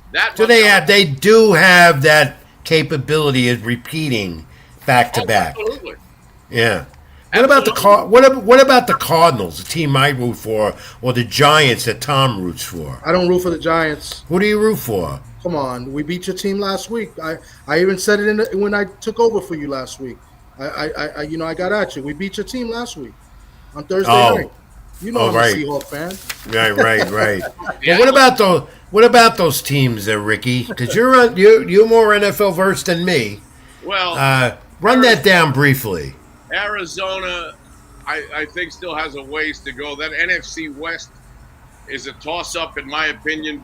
Look, any one of those 4 teams could jump up and win that division. I think the Rams, I would have said the Rams before last night, and watching them lose at home against Mac Jones and a bunch of backups on the 49ers, I would have told you that Matthew Stafford and the Rams were the best team in that division. I'm not convinced that Sam Darnold is a championship caliber quarterback. They have Smith and Jigba is a tremendous receiver. I don't know about the head coach in Seattle. I think they've been very competitive, and they've got a better defense than people make it out to be. No, their defense is that's the start point. The I just don't. Really good. I don't know about Kyler Murray. I've watched him year after year after year almost get to the brink of maybe being looked at as a top-notch quarterback. And then he declines. I agree. He takes one step forward and takes yeah. So and what about the 4-0 Tampa Bay Bucks? Will they keep that up? Well, now they're 3-1. They're 3-1. Oh, they're 3-1. Yeah. Buffalo's the only undefeated. The Bills are 4-0. Yeah. Let's look at Tampa Bay. The only two undefeated teams are the Eagles and the Bills right now. Yeah. Tampa Bay, a very, very good team. Baker Mayfield is good, not great. He tends to make big mistakes in big situations, as he did against us this past Sunday. And they'll lose this week, too. They're going to lose this week. This week they're losing. Yeah, they're losing. How about Lamar Jackson suffering with a hamstring with the Ravens? Is that going to have an impact with that team? The biggest surprise to me in the entire NFL is the Ravens, coming out of the gate 1-3. A couple of big fumbles by Derrick Henry has cost them very, very much in the first 4 weeks. And now with Lamar injured, and who knows, he's going to miss Sunday's game. And, does he come back the following Sunday? We don't know. It's a hamstring. And Rick, broadcasting the NFL as you do every week with the Eagles on Spanish radio there, Philadelphia. By the way, what are the call letters on that? That's Mega 105.7. Also, we have affiliates in the Allentown area, in Atlantic City, and Vineland. So we've got all of South Jersey, Philadelphia, AC, the Allentown, Delaware Valley area. It's all covered on the Eagles. I love your touchdown call. No, thank you. And obviously the NFL app carries the games too, and the Tico Sports, who's the rights holder, Tico Sports app. You can listen to me there too. And one final Tom, I got to ask him this, then get it in. I'm going to let him go. Do you watching the NFL now going into Week 5 with this new punting rule, the longer kicks? What are you seeing with this, right? Yeah, the kick and the punt. Yeah. What do you think of all this? I think it's interesting. The dirty kick. I don't know if you guys have heard that term, the dirty kick, which is now. Remember, on kickoffs, the kicker has to get the ball in the quote-unquote landing zone between the 20-yard line and the goal line. And what a lot of the kickers are doing now is they have mastered the art of basically a knuckleball, because it's going to land between the 20 and the goal line. And what we're seeing, and I've seen it up close, it happened to the Eagles against the Rams kicker, who's the best at doing it, this kid Cardi, but it's a knuckleball kick that lands between the 20 and the goal line. A lot of the guys are dropping that knuckleball because it's coming in with a weird spin. Yeah. And instead of getting the ball at the 40-yard line or the 35, if it goes all the way through the end zone, a lot of these drives are now starting at the 15, 17, 18-yard line because of this so-called dirty kick. I think it's intriguing. I think it adds a new element to the National Football League. It took a little bit of getting used to for me, but I've gotten accustomed to it. And the kickers that can master the art of pinning that ball right around the 10-yard line with that dirty spin kick of theirs, I think it's a new element that's been brought into the game. Now, place kicking itself, what kickers are doing these days, routinely kicking 55, 60, 61, 62-yard field goals. These guys are just, the kicker in Dallas is an absolute beast. It's unbelievable. What I've seen, it's making. I'll tell you one thing. It's making the bookmakers, the odds makers, and gamblers crazy. Well, that's for sure. Somebody's going to kick a 70-yard field goal. It's going to happen. All right, Tom. One final question to Rick, and we'll let him go. He's got to watch SmackDown main event. Yeah. This is a big question. It's not about it's football related, but nothing about the game. So right. Rich, he covers Latino sports. I'm a fellow Puerto Rican. You're Latino. The big thing everybody's talking about this week, the NFL just announced that Bad Bunny is going to perform at the halftime of the Super Bowl, and he's getting a lot of backlash. What's your opinion of the backlash and Bad Bunny doing the Super Bowl? Well, I have a personal policy of mine that I don't mix anything political with sports. I try not to. In my own world, in my own surroundings. I enjoy Bad Bunny's music. I understand he's not playing any U.S. concerts because, according to him, he doesn't want these shows and his audience, to be surrounded by ICE presence. I don't know. I'm not sure. The number one, Puerto Ricans are Americans. So exactly. Yeah. Puerto Ricans don't have a real danger with ICE because, they're American. Now, if Bad Bunny is concerned that, there will be some other immigrant community coming to his shows and that, even one person may get arrested at one of his shows, look, he has that right to feel that way. I think music should unite people instead of divide people. So, look, we've had all kinds of you had in L.A. a few years ago, you had Dr. Dre and you had Snoop Dogg, and the NFL has entrusted Jay-Z and Rock Nation with putting together all these halftime shows. There's really no hotter act. Bad Bunny not only performed, but he wrestled, at WrestleMania, and nobody said a word a couple of years ago. Nobody. No, I'm all for it. I look forward to it. I'm a big fan of it. A lot of the algorithms on social media of bots, I think a lot of it is bot driven. I have yet to meet anyone. And I know people on the right. I know people on the left. I know people like myself who try to pick and choose from both to whatever makes sense. And I haven't heard one person yet, tell me, I'm outraged because Bad Bunny is performing at the Super Bowl. I don't think one thing has anything to do with the other. So I'm going to enjoy it. Hopefully the Eagles are in the Super Bowl and I can watch it up close and personal. Because I didn't get down to Puerto Rico for his residency. So if that's the only time that I can be at a Bad Bunny concert, so be it. I'm going to enjoy it. You enjoy it. You're already enjoying 2 Super Bowl rings. Yes, I am. That you proudly display.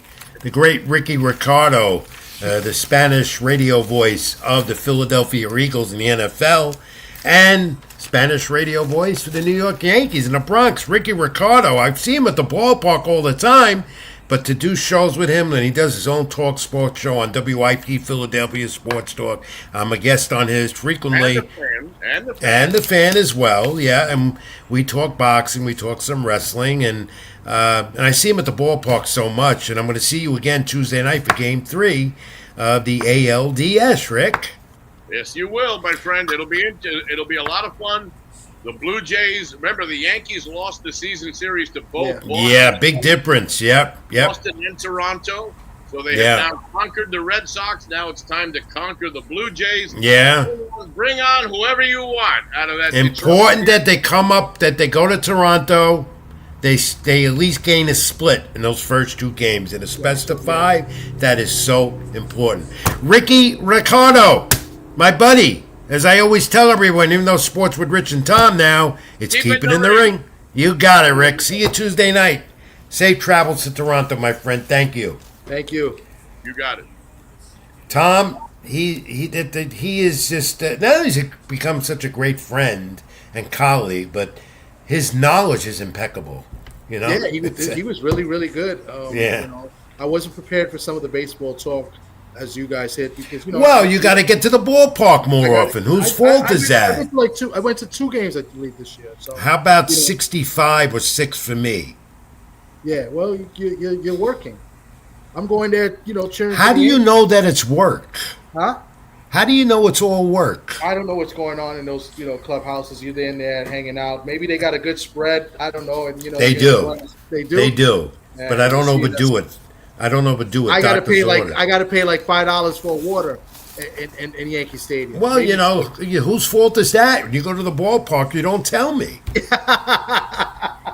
I'm gonna remember that. I'm gonna remember that next year. Yeah, well, I may not be there next year. I might retire. Everyone is hearing that from me. I've had enough. I can't stay at the ballpark till midnight and beyond, like last night. Get sprayed by champagne because I need quotes that I never got, and then everything else. And I'm getting home at 3 a.m. I mean, I'm tired. I'm not young no more. I'm not like you. Yeah. All right, Tommy D, TD Sports Talk, Rich Mancuso. This part of his hour is at Sports with Rich and Tom. And, of course, keep it in the ring before, live on my YouTube channel. Like, comment, and subscribe. Tommy D Sports Talk, do the same. String Punk Entertainment. Like, comment, and subscribe. Like my Facebook. Keep it in the ring page as well. Tom, let's take one brief final timeout and wrap this all up for the night, okay? Absolutely. Stay with us, everyone. I'm Rich. This is Tom. Back in a moment to wrap it up. Petwell Clinic was built with busy pet parents like you in mind, providing walk-in preventative vet care, treatment for minor ailments, and chronic condition management. You remain with your pet throughout their visit, and all charges are clearly explained, so there are no surprises at checkout. Just walk in to our Paramus, Greenbrook, or Union locations, or visit us at petwellclinic.com for more information. Even when you feel low, you can still go. Even when you feel slow, you can still go. Even when there's no hope, you can still go. I never answer to no, man, I still go. All right, I'm Rich Mancuso. That's Tommy D. Welcome back to Sports with Rich and Tom. Before that was Keep It in the Ring. We'll have a new opening maybe by next week or the week after. I promise you, graphics, the whole bit. In the meantime, it's still Keep It in the Ring on the top.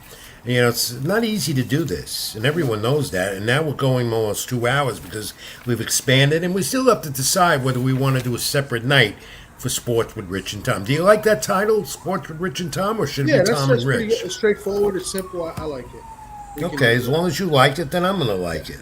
All right. Tom, your final thoughts. What else you got in sports you want to talk about besides baseball and the NFL? On a sad note, I wanted to bring it up. I may do a video on this on my channel a little bit over this weekend. But a couple of days ago, one of my favorite college basketball players of all time passed away. Lawrence Moten, very, very talented athlete. He was a great basketball player, and a lot of people don't know this as well. He was a great football player as well from Washington, D.C. I believe he played quarterback, and I believe he played safety, if I'm not mistaken. A lot of people said he could have made it as a football player, and he was almost committed to go to play basketball at Maryland, right, which would be his home state. And Jim Boeheim convinced him to come play at Syracuse. During my time in high school, my 4 years of high school was his 4 years at Syracuse. It was always great watching him play. I used to listen to Syracuse on the radio a lot of ball games.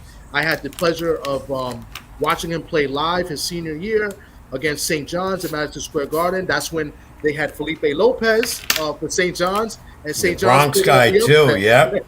I St. knew him John's well. pulled off the upset that game, and it was just great to see, Felipe Lopez at the time, because I saw him in high school. But to see Lawrence Moulton play live, he was great. Unfortunately, his last college game was against Arkansas in, I believe, the Sweet 16.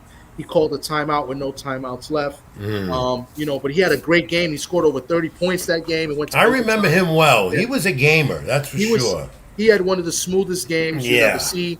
Known for his high socks, the socks up to his knees. Lawrence Moulton was, there's a lot of great college basketball players. But, me as a Syracuse fan, and I've watched Syracuse basketball for many, many years, started with Billy Owens and Derek Coleman. Lawrence Moulton was by far my favorite, even over Carmelo Anthony. He only played 1 year. Wow, that's a strong statement there. Wow. He played 4 years in Syracuse. They made the tournament 3 times. By far, my favorite college basketball player. He's going to be deeply missed. I shed a tear when I heard the news. Only 53 years old. They didn't really release what happened. He was doing great work in the community up in Syracuse as well, from what I was seeing. Great individual. So we salute you. Rest in power to Lawrence Moulton. Rest in peace to his family and his friends and everyone that knew him. It's a big loss for sure. We're approaching the NBA. I can't believe where time is gone. The NBA and college basketball season again. We got college football in full swing right now. We never forget about the MLS. I also cover the MLS, Major League Soccer, and I saw Messi last week in New York against NYCFC. They lost. Messi was a deciding factor. Packed City Field for that one. It had to be crazy, I bet. Yeah, it was, and I've never seen Messi play up front, and that's why he is the greatest soccer player around right now, and one of the greatest of all time. But NYCFC is really playing well. For those who don't follow the MLS, they're on Apple TV. That's how you see them, Apple Plus, whatever. That team is striving to get playoff position now and hopefully get a home game as a top 3 or 4 seed in the Eastern Conference of the MLS. And they've got a nice contingent of players and new coach, Pascal Jansen. And they get seeded. 2 more games left. Philadelphia Saturday, tomorrow. And then Seattle the week after, and then it's playoff time, and they're striving to get their second MLS Cup, and they could get there because they are good. They score, they play good defense, they're aggressive. So I'm going to talk about them a little more because they don't get enough play. Okay. Yeah, I mean, I watch soccer, but I'm not really into the MLS. I got to get you to there's another thing. I got to get you over to see NYCFC. Yeah, I watched the Red Bull Premier League. I watched the Premier League a lot. Yeah. And of course we're in the height now in October. Besides the boxing we talked about on Keep It in the Ring in our first hour, live here, Rich Mancuso, Tommy D. Don't forget, like, comment, subscribe to my channel and his as well. But we're in that postseason time of October with baseball, which I love. And now we're going, as we talked with Rickie Ricardo, the best 3 of 5 division series. And Tom, finally, who do you like again in both leagues? In the baseball? Yeah. I'm talking tiddlywinks. I like the Yankees because I'm a Yankee fan. I can see them going to the World Series again, but I wouldn't sleep on Seattle. I like Seattle. I think they have a good lineup. I think they have a great pitching staff as well, 1 through 4. But I'm going to pick the Yankees, of course, because I'm a diehard Yankee fan. And in the National League, it's tough. I want to see the Brewers go. I think the Brewers can do it. They're good. They got another young team. They got a good bats. I think they got better pitching than the Cubs that will make a difference, and that's why I like the Brewers there. I think that's going 5 games. The Dodgers, Phillies, I see 5 games there. I see the Phillies taking that. They got home field. Yankees in 4 against the Blue Jays. I take the Yanks. They've got the pitching set up, everything going. As I said, Tigers, Mariners, and I've seen these teams all season long. Tigers have floundered a bit.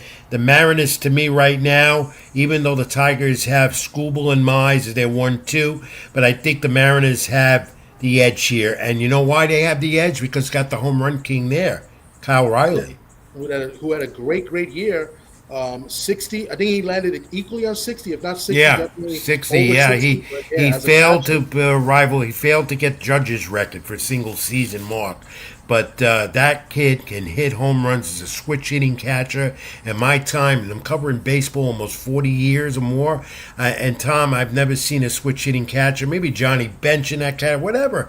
This kid can hit home runs. And you never know when he's going to do it. Like every great home run hitter, Tom, in baseball, he goes through his moments. Just like Aaron Judge here in New York. He goes through his moments. He'll miss, he'll go into a swoon.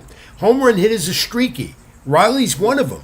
Just like Pete Alonso. I mean, Rodriguez out there in the outfield, young kid, he's good. The first baseman, that was the acquisition they made in Naylor.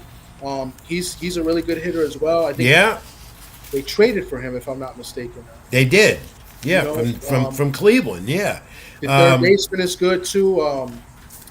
Was it Suarez? Yeah, Suarez was hitting the home runs for the Diamondbacks. Yeah. And Suarez and I had a nice conversation on their visit, the last visit to Citi Field, the Mariners, and we talked about it. And he said, like every ball player will say, Tom, it's a matter of when you get hot and you get into a streak. And he's one of them. He had a heavy first half streak of hitting home run after home run. Then he slowed down a bit, picked it up again, but didn't get into that 50 mark that everyone projected. So, this is the thing about baseball. It's unpredictable. It's why you got to love the American pastime, especially in the postseason. Oh, postseason baseball is the best. I mean, it doesn't get better than that. The other guy, Randy Arozarena, that used to play with Tampa Bay. I mean, they got a lot of good bats. Like we just mentioned Suarez. They got some guys off the bench. I like Josh Naylor. We'd mentioned him. I mean, the Mariners are a tough team. I mean, they're tough, as Ricky mentioned, too, because they do have some good pitching they could throw at you, but some of those guys will go off once in a while as well. But, they also have a good stopper, a good closer in Munez. He's good. He's got a tremendous slider and fastball. Andres Munoz, he's Munoz, good. yeah. And they got a good bench, too. They got a good bench. But I'm going with Ricky's. I can't disagree with him here. I believe you're going to see Yankees-Phillies World Series or Yankees-Dodgers. I think it's Yankees-Phillies going to the World Series when this is all said and done. Well, I hope you're right, because then that means the Yankees are there playing again. No, I hope I'm right. You know why? You hope I'm right? Because it's easier for me to travel. Yeah, if it's Yankees Phillies, and you're putting the World Series, that's more work for you. I can go back and forth, sleep in my own bed, just like tomorrow. I'm going to Philadelphia for Game 1, Dodgers Phillies. Any final thoughts, Tom? NFL this weekend? No, this has been a great show. Seahawks play the Tampa Bay this week. I'll be talking about that maybe later, probably tomorrow. I'll talk a little bit about that with my host Socrates Palmer and D Free. Who I like to get on here and talk sports with you, Rich. Sure, we'll bring them on. They'll be good additions. And, I just hope the Cardinals will win because the Cardinals seem to be falling apart. They're in they always seem to be streaky too. They look good at times and then they just fall apart. So next week we'll start giving out picks for every team. As each game's up for NFL. We're going to week 5. It goes fast. Yeah, already a month gone. I know. Tommy D, TD Sports Talk, my esteemed colleague and friend as he is. Great job putting it all together and helping me out as always. Absolutely. I appreciate you, Rich. Thank you for having me and another great show. And we'll see you next week. Tell everyone, we'll be talking. Tell everyone where they can reach you, by the way. You guys can catch me on TD Sports Talk here on YouTube. And you can also catch me on Ring Talk Worldwide with the great Pedro Fernandez, who was just here a little while ago. Yeah, I on saw Sundays. So we're talking boxing with Pedro, and then on TD Sports Talk, and then we got Tales from the B side. We had a good interview last week with Delvin Rodriguez. And we're not gonna have a show this Sunday. Not sure when we're coming back because I got a wedding to go to next week. So but stay tuned for that. But Catch us. We'll be talking football tomorrow and maybe a little bit of boxing. And we'll be back with you again here next Thursday night or Friday night. Watch social media with me and Tom to let you know live on my YouTube channel, Rich Mancuso, TD Sports Talk, String Punk Entertainment. Like, Keep It in the Ring page on Facebook. We'll do boxing the first hour with the wrestling and some MMA, then come right back, maybe, or we'll go another night, but we're working it out. We're working these things out with Sports with Rich and Tom. This has been great, Tom. I think it worked out. And we have to have a closing for this one. It can't be Keep It in the Ring. Yeah, we'll come up with something. Well, think of something now. I can't think of anything. All right. How about I can't think of anything, and good night till next week. Hey, good night till next week. Hope you get all your picks right, and good luck to all the teams you're rooting for. How about that? Good. That's it. Wish your team well. Stay well. God bless. Be good to each other. I'm Rich Mancuso. That's Tommy D. Till next week. Take care. Thank you. Even when you feel low, you can still go. Even when you feel slow, you can still go. Even when there's no hope, you can still go. I never answer to no, man, I still go.